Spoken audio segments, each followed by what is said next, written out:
ನಮಸ್ಕಾರ ಎಲ್ಲರಿಗೂ. ಸೊ ಈ ಒಂದು ವಿಡಿಯೋದಲ್ಲಿ ನಾನು ಯಾವ ಟಾಪಿಕ್ ಬಗ್ಗೆ ಮಾತಾಡ್ತಿದ್ದೇನೆ ಅಂತಂದ್ರೆ, ಈ ಸಿಂಕ್ರೋನಿಸಿಟಿ ಅಥವಾ ಈ ಸ್ಟ್ರೇಂಜ್ ನಂಬರ್ಸ್ಗಳು ಕಂಡಾಗ ಅಥವಾ ಈ ರಿಪೀಟೆಡ್ ನಂಬರ್ಸ್ಗಳು ಕಂಡಾಗ ಇದು ಹಿಂದಿನ ಏನಾದರೂ ಮೀನಿಂಗ್ ಇರುತ್ತೆ ಅಥವಾ ಯೂನಿವರ್ಸ್ ಏನಾದರೂ ಈ ಥರ ಒಂದು ಕೋಇನ್ಸಿಡೆನ್ಸ್ ಅನ್ನೋದು ಇಲ್ಲ, ಅದು ಬೇರೆ ಮಾತು. ಆದರೆ ಈ ಥರ ಒಂದು ಕಾಕತಾಳೀಯ ಘಟನೆಗಳನ್ನು ಯಾಕೆ ನಡೆಸುತ್ತೆ ಮತ್ತು ಈ ಥರ ಘಟನೆ ನಡೆಸೋದ್ರ ಹಿಂದಿನ ಆ ಮೂಲ ಉದ್ದೇಶ ಏನು ಅನ್ನೋದ್ರ ಬಗ್ಗೆ ಮಾತಾಡೋಕ್ಕೆ ಟ್ರೈ ಮಾಡ್ತೀನಿ. ಮೊದಲನೇದಾಗಿ ನಾನು ಕೆಲವು ಕಾರಣಾಂತರಗಳಿಂದ 2 ವರ್ಷಗಳಿಂದ ಸೆಲ್ಫ್ ಹೆಲ್ಪ್ ಅಥವಾ ಈ ಮ್ಯಾನಿಫೆಸ್ಟೇಷನ್ ಅನ್ನೋ ಒಂದು ಫೀಲ್ಡ್ಗೆ ಬರಬೇಕಾಯಿತು.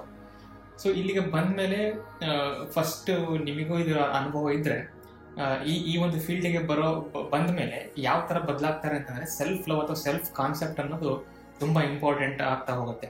ಅಂದರೆ ತನ್ನ ಮೇಲೆ ತಾನು ಗಮನ ಕೊಡೋದು, ಅಂದರೆ ಸೆಲ್ಫನ್ನು ಹೇಗೆ ಪ್ರೋಗ್ರೆಷನ್ ಮಾಡೋದು, ಹೇಗೆ ಉದ್ಧಾರವನ್ನು ಮಾಡ್ತಾ ಹೋಗೋದು ಅಂತ ಹೇಳಿ ಆ ಒಂದು ಫೀಲ್ಡಲ್ಲಿ ಗಮನ ಕೊಡ್ತಾ ಬರ್ತಾರೆ. ಸೊ ನಾನು ಈ ಜರ್ನಿಯಲ್ಲಿ, ಈ ಒಂದು 2 ವರ್ಷದ ಜರ್ನಿಯಲ್ಲಿ 2021 ಸ್ಟಾರ್ಟ್ ಮಾಡಿದ್ದೆ. ಸೊ ಈ ಒಂದು ಜರ್ನಿಯಲ್ಲಿ ಒಂದನ್ನು ಟ್ರೈ ಮಾಡಿದೆ.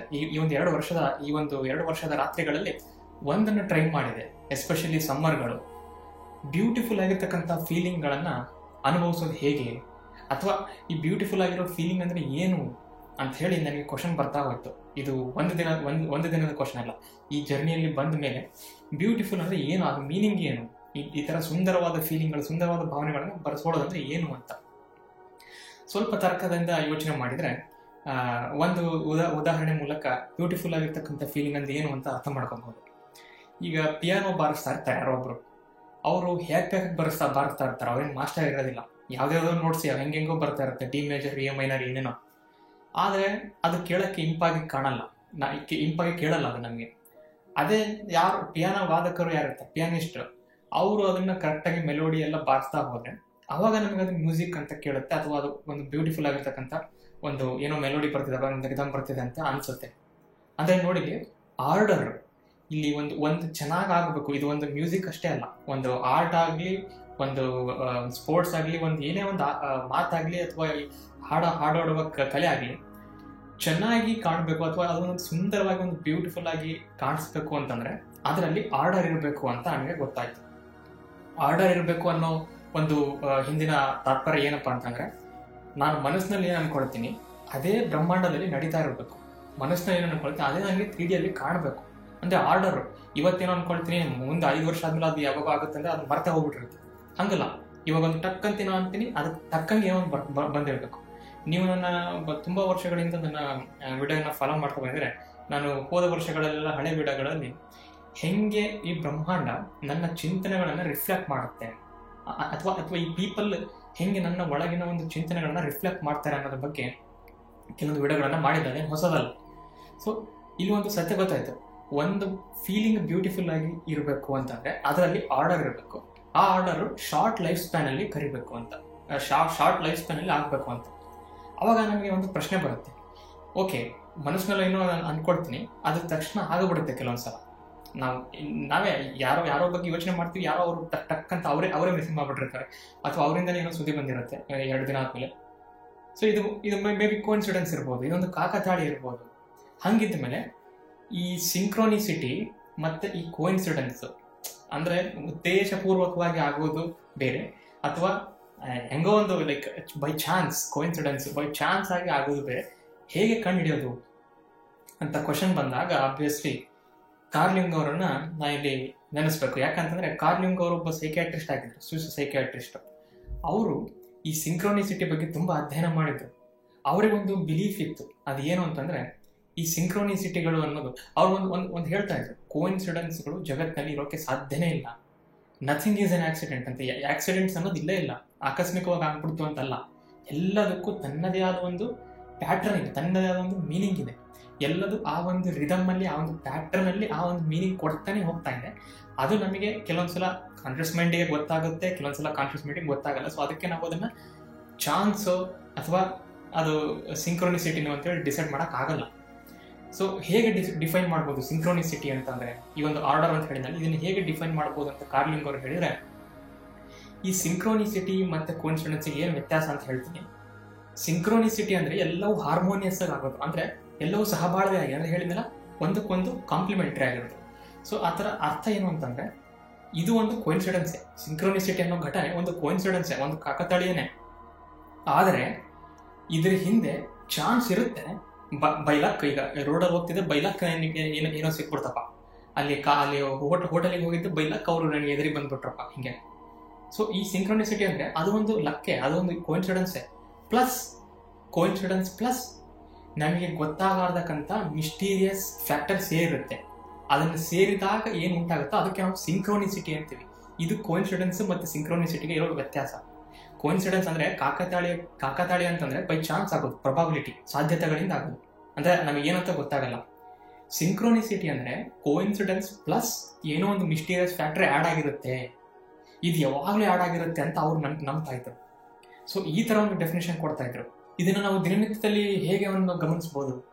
ಕೆಲವೊಂದ್ಸಲ ನಾವು ಯಾವುದೋ ಒಂದು ಜಾಗಕ್ಕೆ ಹೋಗಿರ್ತೀವಿ, ಅಥವಾ ಪದೇ ಪದೇ ದಿನ ಅದೇ ಜಾಗಕ್ಕೆ ಹೋಗ್ಬೇಕಾಗಿರುತ್ತೆ, ಯಾವುದೋ ಕೆಲಸದ ಮೇರೆಗೆ ಅಥವಾ ಏನೋ ಒಂದು ಪೀರಿಯಾಡಿಕಲಿ. ಅಲ್ಲಿ ನೋಡಿದ್ದೇ ವ್ಯಕ್ತಿಗಳನ್ನ ನೋಡ್ತಾ ಇರ್ತೀವಿ. ಅವ್ರು ಯಾರೋ ಸ್ಟ್ರೇಂಜರ್ಸ್ ಇರ್ಬೋದು, ನೋಡಿದ್ದ ವ್ಯಕ್ತಿಗಳನ್ನ ನೋಡ್ತಾ ಇರ್ತೀವಿ. ಅಥವಾ ನೋಡಿದ್ದ ಚಿತ್ರಪಟಗಳು ಕಾಣ್ತಾ ಇರುತ್ತೆ, ಅದೇ ಥರದ ಚಿತ್ರ ಕಾಣ್ತಾ ಇರುತ್ತೆ, ಅಥವಾ ಅದೇ ಥರ ಡ್ರೆಸ್ ಹಾಕೊಂಡ್ರೆ ವ್ಯಕ್ತಿಗಳೇ ಬರ್ತಿರ್ತಾರೆ. ಅಥವಾ ಯಾವುದೋ ನಂಬರ್ ಇರ್ಬೋದು, ಈ ಏಂಜಲ್ ನಂಬರ್ಸು, ಗಾರ್ಡಿಯನ್ ಏಂಜಲ್ಸು, ಆ ಥರ ಅಂತಾರೆ. 111, 222 ಎಲ್ಲದಕ್ಕೊಂದು ಮೀನಿಂಗ್ ಇದೆ ಅಂತ ಹೇಳ್ತಾರೆ. ಆ ಥರ ಒಂದು ನಂಬರ್ ಕಾಣ್ತಾ ಇರ್ಬೋದು. ಫಾರ್ ಎಕ್ಸಾಂಪಲ್, ನಾನು ಕೆಲವೊಂದು ವರ್ಷಗಳ ಹಿಂದೆ ಬೆಂಗಳೂರಲ್ಲಿದ್ದೆ, ತುಂಬ ವರ್ಷ ಇರಲಿಲ್ಲ, 1.5 ವರ್ಷದಿಂದ ಹಿಂದೆ. ಅವಾಗ ನಾನು ಬಸ್ಸಲ್ಲಿ ಓಡಾಡುವಂಥ ಒಂದು ಪರಿಸ್ಥಿತಿ ಇತ್ತು. ಅವಾಗ ನನಗೊಂದು ವಿಶೇಷ ಘಟನೆ ನಡೀತಾ ಇತ್ತು ಬೆಂಗಳೂರಲ್ಲಿದ್ದಾಗ. ನಾನು ವೈಟ್ ಫೀಲ್ಡ್ ಏರಿಯಾ ಕಡೆ ಇರ್ತಾ ಇದ್ದೆ. ಅಲ್ಲಿ ನಾನು ಬಸ್ಸಲ್ಲಿ ಹೋಗುವಾಗ ಒಬ್ಬ ವ್ಯಕ್ತಿ ಹತ್ತಾ ಇದ್ದ, ತುಂಬ ರಶ್ ಇರ್ತಾ ಇತ್ತಲ್ಲ, ಅವರು ಸ್ವಲ್ಪ ಓಡೋಡ್ ಬಂದು ಹತ್ತಾ ಇದ್ರು. ಆ ವ್ಯಕ್ತಿ ಒಂದು 40-45 ಏಜಲ್ಲಿ ಇರ್ತಕ್ಕಂಥ ಒಬ್ಬ ವ್ಯಕ್ತಿ ಆಗಿದ್ರು. ಅವರು ಗಂಡಸು. ಅವರು ಸುಮ್ಮನೆ ಹತ್ತಾ ಇರಲಿಲ್ಲ, ಏನೋ ರಾಮ ರಾಮ ರಾಮ ರಾಮ ರಾಮ ಅಂತ ಇದ್ರು ಅವರು. ನಾವು ಒಂದೇ ದಿನ ನೋಡಿದೆ, ಏನೋ ಇವರು ಇಷ್ಟೊಂದು ಬಿಸಿಯಲ್ಲಿ ಹಿಂಗೆ ರಾಮ ರಾಮ ರಾಮ ಅಂತ ಅಂತಾರೆ, ಏನಿದೆ ಹಿಂಗೆ ಭಜನೆ ಮಾಡ್ತಾ ಇದ್ದಾರಲ್ಲ ಇಲ್ಲಿ ಅಂತ. ನಾನು ಹೋಗ್ಲಿ ಬಿಡು ಅಂತ ನೆಕ್ಸ್ಟ್ ಬಿಟ್ಟಿದ್ದೆ. ಮತ್ತೆ ಕೆಲವೊಂದು ದಿನಗಳಾದ್ಮೇಲೆ ಮತ್ತೆ ಅದೇ ವ್ಯಕ್ತಿ ಕಂಡ್ರು, ಮತ್ತೆ ಅದೇ ಡ್ರೆಸ್ ಹಾಕಿದ್ರು, ಮತ್ತೆ ಅವತ್ತು ರಾಮ ರಾಮ ರಾಮ ರಾಮ ಅಂತ ಇದ್ರು. ಅಲ್ಲ, ಇದನ್ನ ನೋಡಿ ಅನ್ಕೋಬಹುದು ನಾವು, ಇಲ್ಲ ಕೆಲವೊಬ್ಬರಿಗೆ ಹಂಗೆ ಅದು ಜಪ ಮಾಡೋ ಅಭ್ಯಾಸ ಇರುತ್ತೆ, ಕೆಲವೊಬ್ರು ಹೊರಗೆ ಹೋದಾಗ ಏನೇನೋ ಬಾಯಾಗ ಅಂತಾನೆ ಇರ್ತಾರೆ, ಸುಮ್ಮನೆ ಏನೋ ಅಂತ ಅದು ಹವ್ಯಾಸ ಆಗ್ಬಿಟ್ಟಿರುತ್ತಲ್ಲ, ಸಬ್ ಕಾನ್ಷಿಯಸ್ ಪ್ರೋಗ್ರಾಮಿಂಗ್ ಆಗ್ಬಿಟ್ಟಿರುತ್ತೆ ಅಂತ. ಬಟ್ ಇದು ಒಂದು ಘಟನೆ ಅಷ್ಟೇ, ನಾನು ಹೇಳ್ತಾ ಇದ್ದೀನಿ. ಈ ಥರ ಪ್ಯಾಟರ್ನ್ಸ್ಗಳು ಯಾಕೆ ಇದನ್ನು ಹೇಳಿದೆ ಅಂದರೆ ನನ್ನ ಲೈಫಲ್ಲಿ ಈ ಥರ ನಡೀತಾ ಇತ್ತು. ಆ ವ್ಯಕ್ತಿ ಯಾರು ಅನ್ನೋ ಕುತೂಹಲ ಇತ್ತು ಅಷ್ಟೇ. ಅದು ಇವತ್ತಿನ ತನಕ ನನಗೆ ಗೊತ್ತಾಗಿಲ್ಲ. ಪ್ರತಿ ಸಲ ಅವ್ರು ನಾನು ಹತ್ತುವಾಗಲೇ ಅವ್ರು ಹತ್ತಾ ಇದ್ರು, ರಾಮ ರಾಮ ರಾಮ ಅಂತ ಹತ್ತಾ ಇದ್ರು. ಸುಮ್ಮನೆ ಅದನ್ನ ಘಟನೆ ಅಂತ ಬಿಟ್ಟಿದ್ದೇನೆ ಅಷ್ಟೇ, ಇದೇನು ದೊಡ್ಡ ಪವಾಡ ಗಿವಾಡ ಅಂತ ಹೇಳ್ತಾ ಇಲ್ಲ. ನಾನು ಹೇಳ್ತಿರೋದು ಈ ಥರ ನಮ್ಮ ಲೈಫಲ್ಲಿ, ನಿಮ್ಮ ಲೈಫಲ್ಲಿ ಏನೋ ಒಂದು, ಈ ವ್ಯಕ್ತಿ ಅಂತಲ್ಲ, ಏನೋ ರಿಪೀಟೆಡ್ ಪ್ಯಾಟರ್ನ್ಸ್ಗಳೇ ಬರ್ತಾ ಇರೋದು, ರಿಪೀಟೆಡ್ ನಂಬರ್ಸ್ಗಳೇ ಬರ್ತಾ ಇರೋದು. ಸೊ ಇದನ್ನೆಲ್ಲ ಗಮನಿಸಿದಾಗ ನಮ್ಮ ಮನಸ್ಸು ಏನನ್ನು ಚಿಂತೆ ಮಾಡುತ್ತೆ. ಯಾರಾದರೂ ನಮಗೆ ಡಿಸೀಸ್ಡ್ ಒನ್ಸ್ ಅಂದರೆ ಗತ ಆಗಿರೋರು ಏನಾದರೂ ನಮ್ಮನ್ನ ಏನಾದರೂ ಮಾತಾಡ್ಸಕ್ಕೆ ಟ್ರೈ ಮಾಡ್ತಾ ಇದ್ದಾರ, ಅಥವಾ ಏಂಜಲ್ಸ್ಗಳು ಅನ್ನೋದು ಇರೋದು ನಿಜಾನ, ಅವು ನಮಗೆ ಮಾತಾಡಿಸ್ತಾವ, ಅಥವಾ ಯೂನಿವರ್ಸ್ ನಮ್ಮ ಒಳಗಿನ ಧ್ವನಿಯನ್ನು, ನಮ್ಮ ಒಳಗಿನ ಮಾತನ್ನು ನಮಗೆ ಯಾವುದೋ ಒಂದು ಘಟನೆ ಮೂಲಕ, ನೋಡು ನೀನು ಹಿಂಗೆ ಮಾತಾಡಿದ್ಯಾ, ನಾನು ನಿನಗೆ ಹಂಗೆ ರೆಸ್ಪಾನ್ಸ್ ಕೊಡ್ತಾ ಇದ್ದೀನಿ ಅಂತ ಹೇಳ್ತಾ ಇದೆಯಾ. ಈ ಥರ ಒಂದು ಕ್ವಶನ್ಸ್ ಬಂದಾಗ ತುಂಬ ಹಳೆ ಕಾಲದಲ್ಲಿ ಏನು ನಡೆದಿತ್ತು ಅಂತ ನಾವು ಗಮನಿಸ್ಬೇಕು. ಹಿಸ್ಟ್ರಿಯಲ್ಲಿ ಪೈಥಾಗೊರಸ್ ಅಂತ ಹೇಳಿ ನಾವು ಎಲ್ಲ ಕೇಳಿದ್ದೀವಲ್ಲ, ಪೈಥಾಗೊರಸ್ ಥಿಯರಮ್ ಅಂತ ಗಣಿತಜ್ಞರು. ಅವರು ಇರೋ ಕಾಲದಲ್ಲಿ ಮತ್ತು ಅವರ ಫಾಲೋವರ್ಸ್ ಏನಿರ್ತಾ ಇದ್ರು, ಅವರು ಗಣಿತಜ್ಞರು ಆಗಿದ್ದರಿಂದ ಅವರು ಈ ಜಾಮಿಟ್ರಿ ಮತ್ತು ಈ ಒಂದು ವಸ್ತುಗಳನ್ನು ಅಳೆಯೋದು, ಈ ಥರ ಮೆಷರ್ ಮಾಡೋದು, ಈ ಥರ ಎಲ್ಲ ಮಾಡ್ತಾ ಇದ್ರು. ಈ ಥರ ಮಾಡುವಾಗ ಅವರು ಪ್ರತಿಯೊಂದು ನಂಬರಿಗೂ ಒಂದೊಂದು ವಿಶೇಷ ಸ್ಥಾನಮಾನ ಇದೆ ಲೈಫಲ್ಲಿ ಅಂತ ಹೇಳಿ ನಂಬ್ತಾ ಇದ್ರು. ಇಷ್ಟೇ ಅಲ್ಲ, ನಿಕೋಲಾ ಟೆಸ್ಲಾ ಅವರು ಕೂಡ ಕೆಲವೊಂದು ನಂಬರ್ಗಳು ಹೈಯರ್ ಡೈಮೆನ್ಷನ್ಗೆ ಸಂಬಂಧಪಟ್ಟಿರುತ್ತದೆ ಅಂತ ಕೂಡ ಅವರು ಕೆಲವೊಂದು ಸಲ ಪ್ರಸ್ತಾಪ ಮಾಡ್ತಾ ಇದ್ರು. ಸೊ ಅಂದರೆ ನಾವು ಎಷ್ಟೊಂದು ವರ್ಷಗಳಿಂದ ಇದೆ ಇದು ಬರೀ ಇವಾಗ ಅಂತಲ್ಲ, ಹಳೆಯ ಕಾಲದಿಂದ ಮಿಡಿವಲ್ ಪೀರಿಯಡ್ ಅಂದರೆ 15, 16, 17ನೇ ಶತಮಾನಕ್ಕೆ ಬಂದಾಗ ಈ ಥರ ಅನ್ಕೊಳ್ತಾ ಇದ್ರು. ಯಾವಾಗಾದರೂ ಕಾಮೆಟ್ಗಳು ಬರ್ತಾವಲ್ಲ ಆಕಾಶದಲ್ಲಿ, ಕಾಮೆಟ್ಗಳು, ಧೂಮಕೇತುಗಳು, ಆ ಥರ ಬಂದಾಗ ಏನೋ ಒಂದು ಕೆಟ್ಟ ಸುದ್ದಿ ಆಗುತ್ತೆ ಆ ಒಂದು ಊರಲ್ಲಿ ಅಂತ ಹಂಗೆ ನಂಬಿಕೆ ಇತ್ತು ಅವಾಗ. ಯಾಕಂದ್ರೆ ಅವಾಗ ವಿಜ್ಞಾನ ಅವಾಗ ತೊಟ್ಟಿಲ್ ಆಡ್ತಾ ಇತ್ತು, ಅವಾಗ ವಿಜ್ಞಾನದ ಭ್ರೂಣ ಆಡ್ತಾ ಇತ್ತು. ಯಾವಾಗ 1609 ಗೆಲಿಲಿಯೋ ಅವರು ಟೆಲಿಸ್ಕೋಪಿಂದ ಚಂದ್ರನ ನೋಡಿದರು, ಅವತ್ತಿಂದ ಮಾಡರ್ನ್ ಸೈನ್ಸ್ ಉಗಮ ಆಯಿತು. ಸೊ ಅಂದರೆ ಇಲ್ಲಿ ಏನೋ ಒಂದು ಕನೆಕ್ಷನ್ ಇದೆ, ಯೂನಿವರ್ಸಿಗೂ ನಮ್ಮ ಮನಸ್ಸಿಗೂ ಕನೆಕ್ಷನ್ ಇದೆ. ಆ ಕನೆಕ್ಷನ್ ಮಿಸ್ಟೀರಿಯಸ್ ಆಗಿ ಬಂದಿಲ್ಲ. ಮಾನವ ಪ್ರಕೃತಿಯನ್ನು ನೋಡ್ತಾ ತನ್ನ ಮನಸ್ಸನ್ನು ಪ್ರಕೃತಿಗೆ ಹೋಲಿಸ್ತಾ ಬಂದ. ಆ ಒಂದು ಹೋಲಿಕೆ ಎಲ್ಲೋ ಒಂದು ಪ್ಯಾಟರ್ನ್ ತರ ಕನೆಕ್ಟ್ ಆದಾಗ ಈ ಸಿಂಕ್ರೋನಿಸಿಟಿ ಅಂತ ಹೇಳಿ ಒಂದು ವಿಷಯವನ್ನು ಅವನು ಅರ್ಥ ಹೋದ. ಮತ್ತೆ ಇದೇ ಕಾರ್ಲ್ ಯುಂಗ್ ಅವರು ಏನನ್ನ ಹೇಳ್ತಾರೆ, ಈಗ ಹೌದಪ್ಪ ಕೋಇನ್ಸಿಡೆನ್ಸ್ ಇಲ್ಲ ಅಂತ ಹೇಳಿದ್ರು ಅಂತ ಅಂದೆಲ್ಲ, ಯಾಕೆ ಹಂಗೆ ಹೇಳಿದ್ರು, ಅದಕ್ಕೆ ಮೀನಿಂಗ್ ಏನು ಅಂತಂದಾಗ ಕಾರ್ಲ್ ಯುಂಗ್ ಅವರ ಸಿದ್ಧಾಂತ ಈ ಥರ ಇರುತ್ತೆ. ನಮಗೆಲ್ಲರಿಗೂ ಒಂದು ಮನಸ್ಸಿದೆಯಲ್ಲ, ಕಾನ್ಷಿಯಸ್ ಮೈಂಡು. ಇವಾಗ ನಾವು ಕೇಳ್ತಾ ಇದ್ವಿ ಆಲ್ಫಾ ವೇವ್ಸ್ ಎಲ್ಲ. ಅನ್ಕಾನ್ಷಿಯಸ್ ಮೈಂಡ್ ಅಂತ ಇರುತ್ತೆ, ಅಂದರೆ ಸಬ್ಕಾನ್ಷಿಯಸ್ ಮೈಂಡ್. ನಮ್ಮ ಭಯಗಳು, ನಮ್ಮ ಹಳೆಯ ಕಾಲದ ಪ್ರೋಗ್ರಾಮಿಂಗ್ಗಳು, ನಮ್ಮ ಚೈಲ್ಡ್ಹುಡ್ ಮೆಮೊರಿಗಳು ಅವೆಲ್ಲ ಸಬ್ಕಾನ್ಷಿಯಸ್ ಅಡಗಿರುತ್ತೆ. ಇನ್ನೂ ಅದ್ರ ಆಳಕ್ಕೆ ಹೋದ್ರೆ ಏನಿರುತ್ತೆ ಅಂತಂದಾಗ ಕಾರ್ಲ್ ಯುಂಗ್ ಅವರು ಹೇಳ್ತಾರೆ, ಅದಕ್ಕೆ ಯೂನಸ್ ಮುಂಡಸ್ ಅಂತ ಕರೀತಾರೆ. ಅಂದರೆ ಒನ್ ನೆಟ್ವರ್ಕ್. ಸಬ್ಕಾನ್ಷಿಯಸ್ ಲೆವೆಲಲ್ಲಿ ನಾವೆಲ್ಲ ಡಿಫ್ರೆಂಟ್ ಇದ್ದೀವಿ, ಅಂದರೆ ಬಿಕಾಸ್ ನಮ್ಮ ಚೈಲ್ಡ್ಹುಡ್ ಬೇರೆ, ನಮ್ಮ ಮೆಮೊರೀಸು ಬೇರೆ ಇದೆ. ಆದರೆ ಆ ಒಂದು ಒನ್ ನೆಟ್ವರ್ಕ್, ಆ ಕಲೆಕ್ಟಿವ್ ಅನ್ಕಾನ್ಷಿಯಸ್ ಅಲ್ಲಿ ನಾವೆಲ್ಲರೂ ಶೇರ್ ಮಾಡಿದ್ದೀವಿ ಒಂದು ನೆಟ್ವರ್ಕ್ನ. ಇಂಟರ್ನೆಟ್ ಇದ್ದಂಗೆ ನಾವು ಕೈಯಲ್ಲಿ ಮೊಬೈಲ್ಗಳು ಡಿಫ್ರೆಂಟ್ ಇದ್ದಾವೆ, ಬಟ್ ನಾವೆಲ್ಲ ಕನೆಕ್ಟ್ ಆಗಿರೋದು ಆ ಇಂಟರ್ನೆಟ್ಗೆ. ಇಂಟರ್ನೆಟ್ ಅನ್ನೋದು ಒನ್ ನೆಟ್ವರ್ಕ್ ಅಂತ. ಸೊ ಅಂದರೆ ಅವ್ರೇನು ಹೇಳ್ತಾರೆ, ಈ ಒಂದು ಒನ್ ನೆಟ್ವರ್ಕ್ ಅಂತ ಏನಿದೆ, ಎಲ್ಲರೂ ಶೇರ್ ಆಗಿರ್ತಕ್ಕಂಥ ಒಂದು ಕಾಮನ್ ಜಾಲ, ಆ ಒಂದು ಜಾಲ ಏನಿದೆ ನೆಟ್ವರ್ಕ್, ಅದರಲ್ಲಿ ಆಗುವ ತಲ್ಲಣಗಳು ಹೊರಗಡೆ ಕಾನ್ಷಿಯಸ್ ಮೈಂಡಲ್ಲಿ ಕಾಣ್ತವೆ. ಅಂದರೆ ಈ ಥರ ಘಟನೆಗಳಲ್ಲಿ ಕಾಣ್ತವೆ. ಅಂದರೆ ನಮ್ಮ ಅನ್ಕಾನ್ಷಿಯಸ್ ಅಲ್ಲಿ, ನಮ್ಮ ಕಲೆಕ್ಟಿವ್ ಅನ್ಕಾನ್ಷಿಯಸ್ ಅಲ್ಲಿ ಏನು ನಡೀತಾ ಇರುತ್ತೋ ಅದೇ ಪ್ರತಿಬಿಂಬ ಆಗುತ್ತೆ. ದೇರ್ ಇಸ್ ನೋ ಆಕ್ಸಿಡೆಂಟ್ ಅಂತ. ಆಕ್ಸಿಡೆಂಟ್ಗಳು ಅಪ್ಪಿತಪ್ಪಿ ಆಗೋಗ್ಬಿಡ್ತಿದ್ವು ಅಂತಲ್ಲ. ನಿನ್ನ ಮನಸ್ಸಲ್ಲಿ ಯಾವಾಗೋ ಒಂದು ಕಾಲದಲ್ಲಿ ಒಂದು ತಲ್ಲಣ ಉಂಟಾಗಿತ್ತು. ಆ ತಲ್ಲಣದಿಂದ ನಿನಗೆ ಇವತ್ತು ಈ ಥರ ಘಟನೆ ನಡೀತಾ ಇದೆ. ಇದು ಸಾಮಾನ್ಯದ್ದಲ್ಲ. ಇಲ್ಲಿ ನಾನು ವಿಶೇಷವಾದ ಘಟನೆನ ನೆನೆಸಲೇಬೇಕು. ಇದು ನನ್ನ ಲೈಫಲ್ಲಿ ಆಗಿರ್ತಕ್ಕಂಥದ್ದು. ಆದ್ದರಿಂದ ಈ ಒಂದು ವಿಡಿಯೋ ಮಾಡೋಕ್ಕೆ ನನಗೆ ಅದು ಸ್ಫೂರ್ತಿ ಸಿಕ್ಕಿತ್ತು. ನಾನು ಹೀಗೆ ನನ್ನ ವರ್ಕ್ ಪ್ಲೇಸಲ್ಲಿ ಒಬ್ಬ ಕೊಲೀಗ್ ಜೊತೆ ಮಾತಾಡ್ತಾ ಇದ್ದೆ. ಅವನು ಕೂಡ ಆಸ್ಟ್ರೋಫಿಸಿಕ್ಸ್ ಅಂದರೆ ಇಷ್ಟ ಇತ್ತು. ಸೊ ನನಗೂ ಆಸ್ಟ್ರೋಫಿಸಿಕ್ಸ್ ಅಂದರೆ ಇಷ್ಟ ಅಲ್ಲ. ನಾವು ಹೀಗೆ ಮಾತಾಡ್ತಾ ಇದ್ವಿ. ನೀವು ಯಾವಾಗಾದರೂ ಈ ಸ್ಪೇಸ್ ಬಗ್ಗೆ ತಿಳ್ಕೊಳಕ್ಕೆ ಹೋದಾಗ ಅಥವಾ ಸ್ಕೈ ವಾಚಿಂಗ್ ಬಗ್ಗೆ ತಿಳ್ಕೊಳಕ್ಕೆ ಹೋದಾಗ ಆಬ್ವಿಯಸ್ಲಿ ನಿಮಗೆ ಅದ್ರ ಬಗ್ಗೆ ಜ್ಞಾನ ಇತ್ತು ಅಂತಂದರೆ, ಆಗಸ್ಟ್ ತಿಂಗಳಲ್ಲಿ ಪರ್ಸೈಡ್ಸ್ ಅಂತ ಒಂದು ಮೀಟಿಯೋರ್ ಶವರ್ ಬರುತ್ತೆ. ಪರ್ಸೈಡ್ಸ್ ಅಂತ ಕರೀತಾರೆ. ಅದಕ್ಕೆ ಜೆಮಿನೈಟ್ಸು ಅಂತ ಡಿಫ್ರೆಂಟ್ ಕಾಲದಲ್ಲಿ ಬರ್ತಾವೆ. ಆದರೆ ಆಗಸ್ಟ್ ತಿಂಗಳಲ್ಲಿ ಪರ್ಸೈಡ್ಸ್ ಅಂತ ಒಂದು ಮೀಟಿಯೋರ್ ಶವರ್ ಬರುತ್ತೆ. ಅದು ತುಂಬ ಡಾರ್ಕಲ್ಲಿ ಇರ್ಬೇಕು ನೀವು, ಅಂದರೆ ಸಿಟಿ ಲೈಟ್ಸು ತುಂಬ ಆ ಥರ ಇದೆ ಕಾಣಿಸಲ್ಲ. ಇಲ್ಲಿ ನಾನು ಬ್ಲಾಕ್ ಫಾರೆಸ್ಟ್ ಅಲ್ಲ, ಜರ್ಮನಿಯ ಸದರನ್ ಬ್ಲಾಕ್ ಫಾರೆಸ್ಟಲ್ಲಿ ಇರೋದು. ಸೊ ಇಲ್ಲಿ ಬ್ಯೂಟಿಫುಲ್ ಆಗಿರ್ತಕ್ಕಂಥ ಒಂದು ಡಾರ್ಕ್ನೆಸ್ ಇಂಡೆಕ್ಸ್ ಫಾರ್ಮ್ ಆಗುತ್ತೆ, ಎಸ್ಪೆಷಲಿ ಸಮ್ಮರ್ ನೈಟ್ಸಲ್ಲಿ. ಸೊ ಇವಾಗ ಇನ್ನು ಸ್ಟಿಲ್ ಸಮ್ಮರ್ ಇರೋದಕ್ಕೆ ಪರ್ಸೈಡ್ಸ್ ಬಗ್ಗೆ ನಾವು ಊಟ ಮಾಡುವಾಗ ಮಾತಾಡ್ತಾ ಇದ್ವಿ ಹೀಗೆ.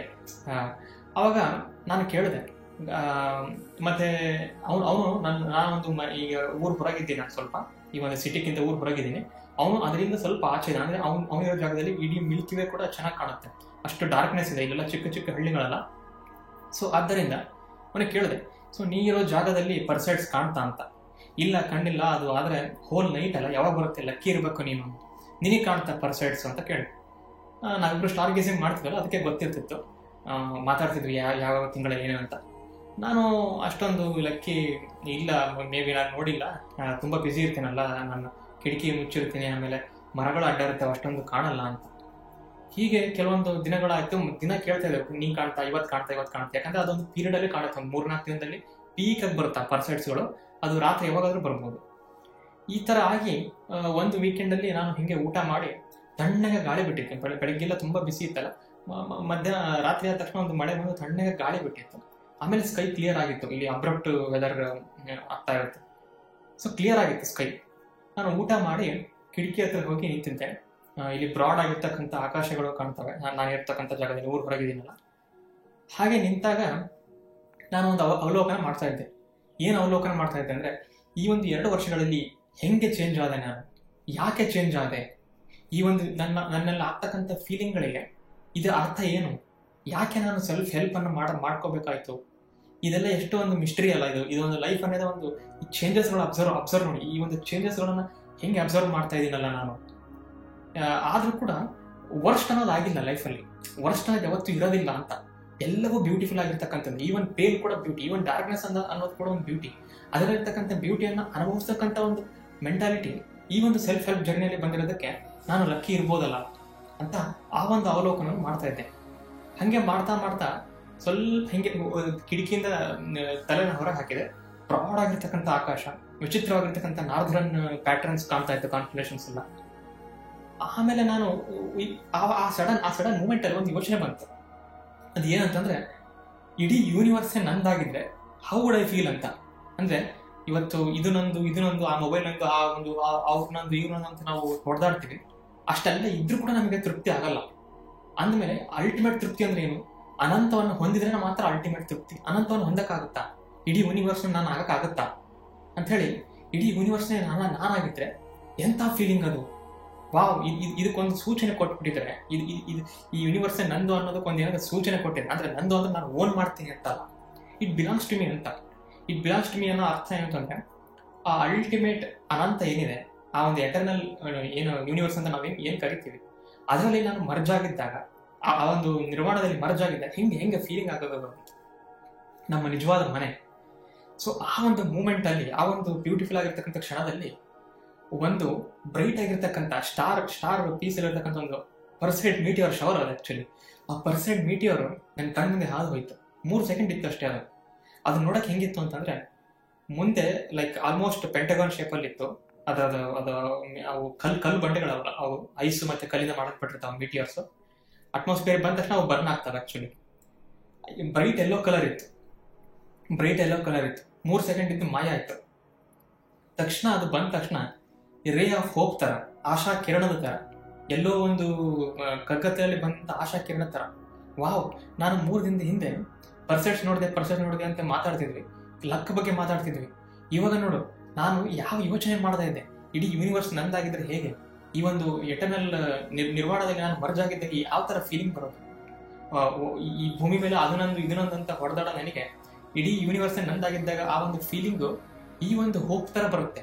ಹೋಪ್ ಅನ್ನೋದು ಆ ಮೂಮೆಂಟ್ ಅನ್ನೋದೇ ಹೋಪ್. ಆಕ್ಚುಲಿ ಆ ಮೂಮೆಂಟ್ ಅನ್ನೋದು ನನ್ನ ಒಳಗಿನ ಪ್ರತಿಧ್ವನಿ, ನನ್ನ ಒಳಗಿನ ಆ ಒಂದು ಅನ್ಕಾನ್ಶಿಯಸ್. ಕಾರ್ಲಿಂಗ್ ಅವರು ಯಾವ ಒಂದು ಅನ್ಕಾನ್ಶಿಯಸ್ ಬಗ್ಗೆ ಹೇಳಿದ್ರು, ನನ್ನ ಆ ಒಂದು ಅನ್ಕಾನ್ಶಿಯಸ್ ಹೊರಗಡೆ ಅದು ಹ್ಯೂಮನ್ ಪರ್ಸಾನಿಫಿಕೇಶನ್ ಆದಂತ ಅನುಭವ.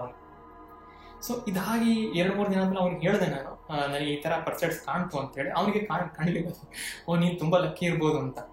ಅಂದ್ರೆ ಇಲ್ಲಿ ನೋಡು, ಅದಾದ ತಕ್ಷಣ ನನಗೆ 3-4 ದಿನದಿಂದ ಪಾಸಿಟಿವಿಟಿ, ಅಂದ್ರೆ ಈ ಶೂಟಿಂಗ್ ಸ್ಟಾರ್ ಅಂತ ಕರೀತಾರಲ್ಲ, ಯಾವಾಗಾದ್ರೂ ಶೂಟಿಂಗ್ ಸ್ಟಾರ್ಗಳು ಬಂತಂದ್ರೆ ಅದು ಸ್ಟಾರ್ಸ್ ಅಲ್ಲ ಆಕ್ಚುಲಿ, ಅದಕ್ಕೆ ಹಂಗೆ ಕರೀತಾರೆ. ಒಂಥರ ಕಿನ್ನರ್ ಲೋಕದ ಆ ಒಂದು ಪರ್ಸ್ಪೆಕ್ಟಿವ್ ಅಲ್ಲಿ ಶೂಟಿಂಗ್ ಸ್ಟಾರ್ ಅಂದ್ರೆ ಅದು ಮೀಟಿಯರ್ಸ್.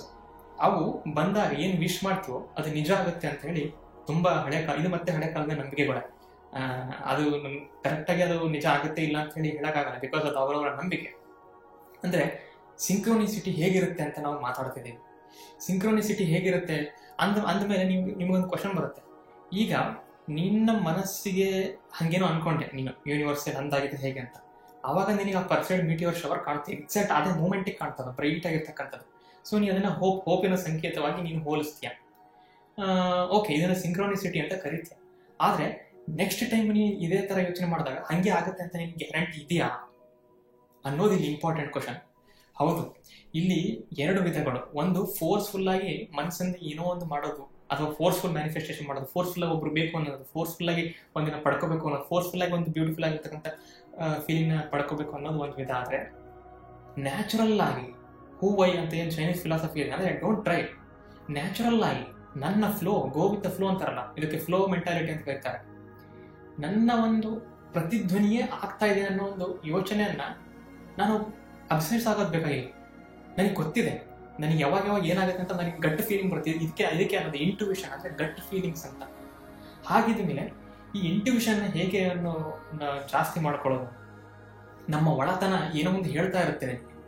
ಆ ಮೂಮೆಂಟು ಅಷ್ಟೊಂದು ಚೆನ್ನಾಗಿತ್ತಲ್ಲ, ಊಟ ಮಾಡಿದ್ಮೇಲೆ ನಾನು ಒಳಗೆ ಕಿಟಕಿ ಹತ್ರ ಹೋಗಿ ನಿಂತಿದ್ದಲ್ಲ, ನನಗೆ ಅನಿಸ್ತಾ ಇತ್ತು ಈ ಮೂಮೆಂಟ್ ಯಾಕೆ ನಾನು ಇಲ್ಲಿ ಬಂದಿದ್ದೀನಿ. ನಾನು ಅವಾಗ ಪ್ರತಿದಿನ ನಾನು ಹೋಗ್ತೀನಿ ಅಂತಲ್ಲ, ಪ್ರತಿದಿನ ನಾನು ಊಟ ಆದ ತಕ್ಷಣ ಮೊಬೈಲ್ ಇಟ್ಕೊಂಡು ಕೂಡ್ಬೋದು, ಅಥವಾ ಎಲ್ಲೋ ಹೋಗ್ಬೋದು, ನಾನು ಹೊರಗಡೆ ಹೋಗ್ಬೋದು. ಅವತ್ತಿನ ದಿನ ಕಿಟಕಿ ಹತ್ರ ಬಂದು ಆಕಾಶವನ್ನು ಯಾಕೆ ನೋಡಿದೆ, ಆ ಒಂದು ಯೋಚನೆ ಮಾಡಬೇಕಾದ್ರೆ ಆ ಮೀಟಿಯರ್ ಶವರೇ ಯಾಕೆ ಬಂತು, 2 ದಿನದಿಂದ ಯಾಕೆ ಅವನು ಲಕ್ಕಿ ಇಲ್ಲ ನಾವು ಅಂತ ಮಾತಾಡ್ತಿದ್ದ, ಇವಾಗ ಲಕ್ ಅಂತ ಯಾಕೆ ಬಂದ್ಬಿಡ್ತದ್ದು. ಸೊ ಇವೆಲ್ಲ ಘಟನೆಗಳನ್ನ ಒಂದು ಮೊಸರುಗಳಿಗೆ ತರ ನಾವು ಮಿಕ್ಸ್ ಮಾಡಿ ಏನೇನೋ ಮಾಡೋ ಬದಲು ಇಂಟ್ಯೂಷನ್ ಬಗ್ಗೆ ಸ್ವಲ್ಪ ಗಮನ ಕೊಡ್ತಾ ಹೋಗ್ಬೇಕು. ಅಂದ್ರೆ ನಮ್ಮ ಒಳತನಗಳು ಕೆಲವೊಂದ್ಸಲ ಫ್ಯೂಚರ್ನ ಡಿಟೆಕ್ಟ್ ಮಾಡ್ತೇವೆ ಅಂತ ಅಲ್ಲ, ಫ್ಯೂಚರ್ನ ಕರೆಕ್ಟಾಗಿ ಹೇಳ್ಬಿಡ್ತೇವೆ ಅಂತಲ್ಲ, ನಮ್ಮ ಒಳತನಗಳು ಯಾವತ್ತಿಗೂ ಕರೆಕ್ಟ್ ಆಗಿರ್ತವೆ. ಯಾಕೆ ಅಂತಂದ್ರೆ ನಾವು ಯಾವತ್ತಿಗೂ ಕರೆಕ್ಟ್ ಇರ್ತೀವಿ, ನಾವು ದೇವರು ಅಂತಲ್ಲ. ಯಾಕೆ ಕರೆಕ್ಟ್ ಇರ್ತವೆ ಅಂತಂದ್ರೆ, ಪ್ರಾಬಬ್ಲಿ ಇಲ್ಲಿ ನಮ್ಮ ಸೆಲ್ಫ್ ಅಂತ ಏನಂತೀವಿ, ನಮ್ಮ ಒಳಗೆ ಏನೋ ಜೀವ ಇದೆ, ಏನೋ ಕಾನ್ಷಿಯಸ್ನೆಸ್ ಇದೆ ಅಂತ ಅಂತೀವಿ, ಅದು ಮೋಸ್ಟ್ಲಿ ನಮಗೆ ಸೇರಿದ್ದಲ್ಲ, ಅದು ಬ್ರಹ್ಮಾಂಡಕ್ಕೆ ಸೇರಿದ್ದು. ಆದ್ದರಿಂದ ನಮ್ಮ ಒಳತನ ಬ್ರಹ್ಮಾಂಡಕ್ಕೆ ಸೇರಿದ್ದಾದ್ದರಿಂದ ನಾವೇನು ಯೋಚನೆ ಮಾಡ್ತೀವೋ ಅದು ಬ್ರಹ್ಮಾಂಡವೇ ಯೋಚನೆ ಮಾಡ್ದಂಗೆ. ಇದು ಇಂಡಿವಿಜುವಲ್ ಆಗಿ ಇಂಡಿವಿಜುವಲ್ ಆಗಿ ಅಪ್ಲೈ ಆಗುತ್ತೆ, ಸಬ್ಜೆಕ್ಟಿವ್ ಇದು. ಪ್ರತಿಯೊಬ್ಬರಲ್ಲಿ ನಿಮ್ಮೊಳಗೊಂದು ನಾನು ಇದೆ, ನನ್ನೊಳಗೊಂದು ನಾನು ಇದೆ, ಎಲ್ಲರೊಳಗೊಂದು ಕಾನ್ಷಿಯಸ್ನೆಸ್ ಇದೆ. ಅದು ನಮಗೆ ಸೇರಿಲ್ಲ, ಅದು ಇಡೀ ಬ್ರಹ್ಮಾಂಡಕ್ಕೆ ಸೇರುತ್ತೆ. ಯಾಕಂದ್ರೆ ನಾವಲ್ಲ, ನಾವು ಅಂದ್ರೆ ಯೂನಿವರ್ಸ್, ನೀನಂದ್ರೆ ಯೂನಿವರ್ಸ್, ಇವರ ಮಿರಾಕಲ್ ಅಂತ ಈ ಒಂದು ಕ್ಷಣದಲ್ಲಿ. ಸೊ ಇಂಟ್ಯೂಷನ್ ಅನ್ನೋದು ಯಾಕೆ ಇಂಪಾರ್ಟೆಂಟು ಅಂತ ಹೇಳಿದಾಗ, ಕೆಲವೊಂದು ಮೆಥಡ್ಗಳಿಂದ ಈ ಇಂಟ್ಯೂಷನ್ ಜಾಸ್ತಿ ಮಾಡ್ಕೋಬಹುದು. ಅಂದ್ರೆ ಕೆಲವೊಂದು ಮೆಥಡ್ಗಳನ್ನು ಫಾಲೋ ಮಾಡೋದ್ರಿಂದ ಲೈಫಲ್ಲಿ ಈ ತರ ನನಗೆ ಆಯ್ತಲ್ಲ ಘಟನೆ, ಏನ್ ಯೋಚನೆ ಮಾಡಿದ್ನೋ ಅದಾಗಿ ಸ್ವಲ್ಪ ಕ್ಷಣದಲ್ಲಿ ಆರ್ಡರ್ ಏನ್ ಯೋಚನೆ ಮಾಡಿದ್ರೆ ಸ್ವಲ್ಪ ಕ್ಷಣದಲ್ಲಿ ಆ ತರ ಒಂದು ಇನ್ನರ್ ವಾಯ್ಸ್ ಹೊರಗಡೆ ಹ್ಯೂಮನ್ ಪರ್ಸನಿಫಿಕೇಶನ್ ಆಗೋದು. ಮೊದಲನೇದಾಗಿ 3 ಪದ್ಧತಿಗಳನ್ನ ಹೇಳ್ತಾ ಹೋಗ್ತೀನಿ. ಒಂದೇದು ಮೆಡಿಟೇಟಿವ್ ಸ್ಟೇಟ್ ಅಂತ. ಅಂದ್ರೆ ತುಂಬಾ ಗದ್ದಲ ಇದೆ ಅಂತ ಅನ್ಕೊಳ್ಳಿ, ತುಂಬಾ ಆಲ್ಫಾ ಸ್ಟೇಟ್, ತುಂಬಾ ಏನೋ ಈಗ ಕೆಲಸದ ಒತ್ತಡ ಹಂಗೆಲ್ಲ ಇದ್ರೆ ನಿನಗೆ ನಾನು ಯಾರು ಅಂತ ಅರ್ಥ ಆಗೋದಿರ್ಲಿ, ನಾ ಏನ್ ಮಾಡ್ತೀನಿ ಅಂತಾನೂ ಅರ್ಥ ಆಗಲ್ಲ. ಸೊ ಆ ಥರ ಇರಬಾರ್ದು. ಅದಕ್ಕೆ ದಿನಾಲೂ ಸ್ವಲ್ಪ ಮೆಡಿಟೇಷನ್ನ ಪ್ರಾಕ್ಟೀಸ್ ಮಾಡಬೇಕು. ಮೆಡಿಟೇಷನ್ ಆಗಲ್ಲ ಅಂತಂದ್ರೆ ನಾ ಏನು ಕೂತ್ಕೊಂಡು ಓಂ ಓಂ ಅಂತ ಅನ್ನೋದಲ್ಲ. ಒಂದೇ ಒಂದು ವಸ್ತುವಿನ ಮೇಲೆ, ಒಂದೇ ಒಂದು ವ್ಯಕ್ತಿ ಅಲ್ಲ, ಒಂದೇ ಒಂದು ವಿದ್ಯಮಾನದ ಮೇಲೆ ಗಮನ ಕೊಡ್ತಾ ಹೋಗೋದು. ಆ ಒನ್ ಪಾಯಿಂಟೆಡ್ ಕಾನ್ಸಂಟ್ರೇಷನ್ನ ಆ ಒಂದು ಫೋಕಸ್ ಅಲ್ಲೇ ಕೊಡ್ತಾ ಹೋಗೋದು, ಆ ಒಂದು ಫೋಕಸ್ ಅಲ್ಲಿ ಇಡ್ತಾ ಹೋಗೋದು, ಒನ್ ಪಾಯಿಂಟೆಡ್ ಕಾನ್ಸಂಟ್ರೇಷನ್ನ. ಆವಾಗ ನಿಮ್ಮ ಮೈಂಡ್ ವಿತ್ಡ್ರಾ ಮಾಡ್ತಾ ಬರುತ್ತೆ ಹೊರಗಿನ ಡಿಸ್ಟರ್ಬೆನ್ಸ್ ಇಂದ. ಆ ಥರ ಮಾಡ್ತಾ ಮಾಡ್ತಾ ಮಾಡ್ತಾ ಬಂದಾಗ ಸ್ಪೇಸ್ ಟೈಮ್ ಹೆಂಗೆ ಕೊಲಾಪ್ಸ್ ಆಗ್ತಾ ಬರುತ್ತೋ, ಒನ್ ಪಾಯಿಂಟೆಡ್ ಫೋಕಸ್ ಇದ್ದಾಗ ಹೈಯೆಸ್ಟ್ ಎನರ್ಜಿಯಲ್ಲಿ ರೆಸೊನೆನ್ಸ್ ಕ್ರಿಯೇಟ್, ಅಂದ್ರೆ ಅನುರಣ, ಆ ಒಂದು ರೆಸೊನೆನ್ಸ್ ಕ್ರಿಯೇಟ್ ಆಗುತ್ತೆ. ಆ ಒಂದು ರೆಸೊನೆನ್ಸ್ ಕ್ರಿಯೇಟ್ ಆದಾಗ ನಿನ್ನ ಸೆಲ್ಫ್ ಅಂತ ಏನಿದೆ, ಆ ಸೆಲ್ಫ್ ಒನ್ ಪಾಯಿಂಟೆಡ್ ಅಲ್ಲಿ ಇರುತ್ತೆ. ನಿನ್ನ ಸೆಲ್ಫ್ ಡಿಸ್ಟ್ರಿಬ್ಯೂಟ್ ಆಗಿಬಿಟ್ಟಿರುತ್ತೆ. ಆ ಒಂದು ಜನರ ಯೋಚನೆಗಳಲ್ಲಿ ಅಲ್ಲಿ ನಡೀತಾರೆ, ಅಲ್ಲಿ ಅವ್ರ ಜೀವನದಲ್ಲಿ ಆಗ್ತಿದೆ, ನ್ಯೂಸ್ ಅಲ್ಲಿ ಬರ್ತಿದೆ, ಇದೆಲ್ಲ ನಮ್ಮ ಒಂದು ಏನೋ ಕಾನ್ಸಂಟ್ರೇಷನ್ ಡಿಸ್ಟ್ರಿಬ್ಯೂಟ್ ಆಗಿರುತ್ತೆ. ಒಂದು ಪಾಯಿಂಟಲ್ಲಿ ಅದೆಲ್ಲ ಕಾನ್ಸಂಟ್ರೇಷನ್ ಮಾಡಿದೆ ಈ ಮೆಡಿಟೇಷನ್ ಇಂದ. ನಿಮ್ಮ ಉಸಿರಾಟದ ಒಂದು ಕಂಟ್ರೋಲ್ ಮಾಡೋದ್ರಿಂದ ಅಥವಾ ಈ ಒಂದು ಪ್ರಾಕ್ಟೀಸ್ಗಳನ್ನು ಮಾಡೋದ್ರಿಂದ. ಇದಕ್ಕೆ ಪ್ರಯತ್ನ ಬೇಕು, ಇಲ್ಲ ಅಂತಲ್ಲ. ಆ ರೀತಿ ಒಂದೇ ಒಂದು ಮಾಡೋದ್ರಿಂದ ಚಿಂತನೆಗಳು ತೀಕ್ಷ್ಣ ಆಗ್ತಾ ಬರ್ತವೆ. ಆ ಚಿಂತನೆಗಳು ತೀಕ್ಷ್ಣ ಆಗ್ತಾ ಬಂದಾಗ ಡಿಸ್ಟರ್ಬೆನ್ಸ್ಗಳೆಲ್ಲ ಹೋಗಿ ಕ್ಲಿಯರ್ ಆಗ್ತಾ ಬರುತ್ತೆ ಮೈಂಡ್ ಕ್ಲಿಯರ್ ಆದಾಗ ಏನಾಗುತ್ತೆ, ಮೈಂಡ್ ಸ್ಟಿಲ್ ಇದ್ದಾಗ ಹೈಯೆಸ್ಟ್ ಫ್ರೀಕ್ವೆನ್ಸಿ ಇರುತ್ತೆ, ಅಂದ್ರೆ ಹೈಯೆಸ್ಟ್ ವೈಬ್ರೇಷನ್ ಇರುತ್ತೆ. ಆ ಹೈಯೆಸ್ಟ್ ವೈಬ್ರೇಷನ್ ಇದ್ದಾಗ ಮಾತ್ರ ನಮ್ಮ ಇಂಟ್ಯೂಷನ್ ಅಂದ್ರೆ ಗಟ್ ಫೀಲಿಂಗ್ಸ್ಗಳು ಹೊರ ಬರ್ತವೆ. ಆ ಒಂದು ವಾಯ್ಸ್ ನಿಮಗೆ ಕೇಳುತ್ತೆ. ನಮ್ಮೆಲ್ಲರೊಳಗೆ ಒಂದು ವಾಯ್ಸ್ ಇದೆ, ಆ ವಾಯ್ಸ್ಗೆ ನಾವು ಇನ್ನರ್ ಅಂತ ಕರಿತೀವಿ ಅಥವಾ ಗಟ್ ಫೀಲಿಂಗ್ಸ್ ಅಂತ ಕರಿತೀವಿ. ಆ ವಾಯ್ಸ್ ಯಾವತ್ತಿಗೂ ನಿಜ ಇರುತ್ತೆ. ಆದ್ರೆ ಆ ವಾಯ್ಸ್ ಯಾವಾಗ ಬರಬೇಕು ಹೊರಗಡೆ, ನಾವು ಕಾಮ್ ಇದ್ದಾಗ ಬರಬೇಕು, ನ್ಯಾಚುರಲ್ ಸ್ಟೇಟ್ ಆಗಿ ಬರಬೇಕು. ನಾನು ಒಳಗಡೆ ಏನೋ ಅನ್ಕೊಂಡ್ಬಿಡ್ತೀನಿ ಅದು ನಿಜ ಆಗ್ಬಿಡುತ್ತೆ ಅಂತಲ್ಲ. ಗಟ್ ಫೀಲಿಂಗ್ಸ್ ಅಂತಂದ್ರೆ ಕೆಲವೊಂದು ಏನೋ ಘಟನೆ ಅಲ್ಲಿ ಏನೋ ಲಾಜಿಕ್ ಇರಲ್ಲ, ಆದ್ರೂ ಅಲ್ಲಿ ಏನೋ ಬೇರೆ ನಡೆಯುತ್ತೆ ಅಂತ ನಿಮಗೆ ಅನಿಸ್ತಾ ಇರುತ್ತೆ. ಆಕ್ಚುಲಿ ಇದು ಎಲ್ಲರೂ ಸರಿಯಾಗಿರಲ್ಲ, ಯಾರೋ ಕೆಲವೊಬ್ರು ಸರಿಯಾಗಿರ್ತಾರೆ. ಅದು ಯಾಕೆ ಅಂದ್ರೆ ಅವ್ರ ಮೈಂಡ್ ಕಾಮ್ ಇದ್ದಾಗ ಇದು ಯಾವಾಗಲೂ ಅಪ್ಲೈ ಆಗ್ಬಿಡುತ್ತೆ ಅಂತಲ್ಲ, ಕೆಲವೊಂದ್ಸಲ ಕೋಇನ್ಸಿಡೆನ್ಸ್ ಇರಬಹುದು. ಆದ್ರೆ ಈ ತರ ಪ್ರಾಕ್ಟೀಸ್ ಮಾಡ್ತಾ ಬಂದಾಗ, ಈ ತರ ಮೈಂಡ್ಗಳನ್ನು ಕಾಮ್ ಮಾಡ್ತಾ ಬಂದಾಗ ಇಂಟ್ಯೂಷನ್ ಜಾಸ್ತಿ ಆಗ್ತಾ ಬರುತ್ತೆ ಅಂತ. 2ನೇ ಸ್ಟೆಪ್ ಅಲ್ಲಿ ಈ ಯಾವ್ದಾರು ಇಂಟ್ಯೂಷನ್ ಬರ್ಸ್ಕೋಬಹುದು ಅಂತಂದ್ರೆ pay attention to your dreams ಅಂತ. ಅಂದ್ರೆ ನಿಮ್ಮ ಕನಸುಗಳಿಗೆ ನೀವು ಗಮನ ಕೊಡ್ತಾ ಹೋಗ್ಬೇಕು.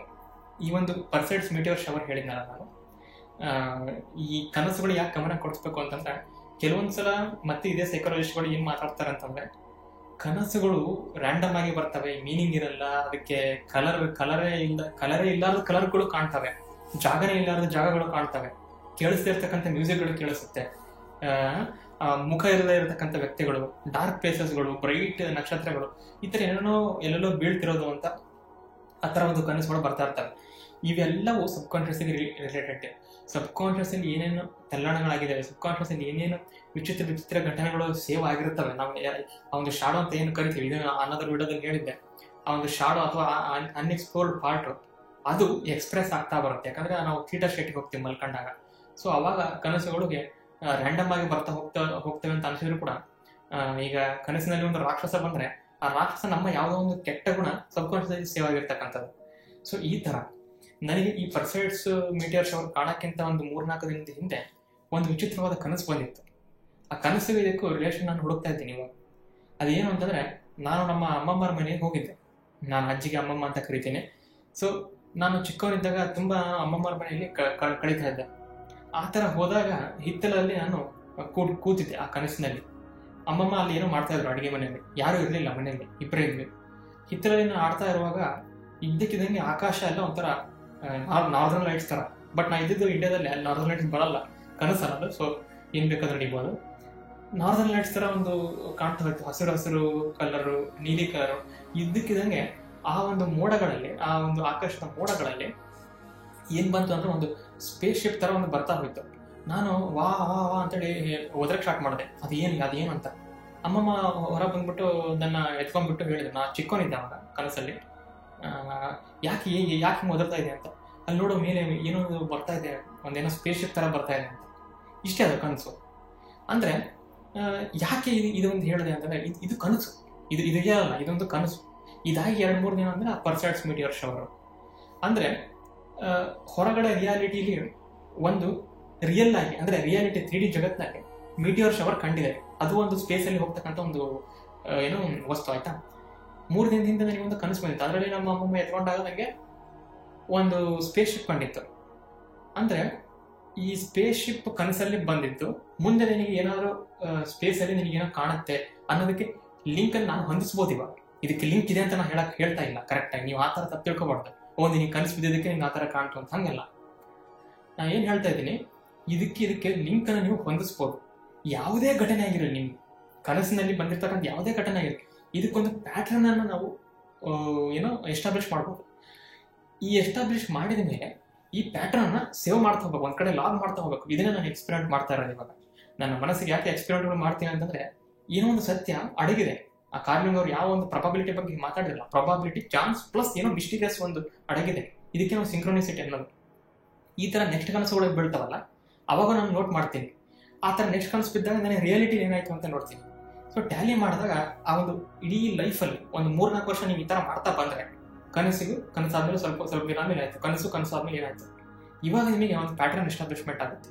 ಈ ಪ್ಯಾಟ್ರನಿಂದ ನೋಡ್ತಾ ಹೋಗೋದು ನಮ್ಮ ಇಂಟ್ಯೂಷನ್ ಅನ್ನೋದು ಎಷ್ಟು ಒಂದು ವೈಬ್ರೇಟ್ ಆಗ್ತಿದೆ ಅಂತ.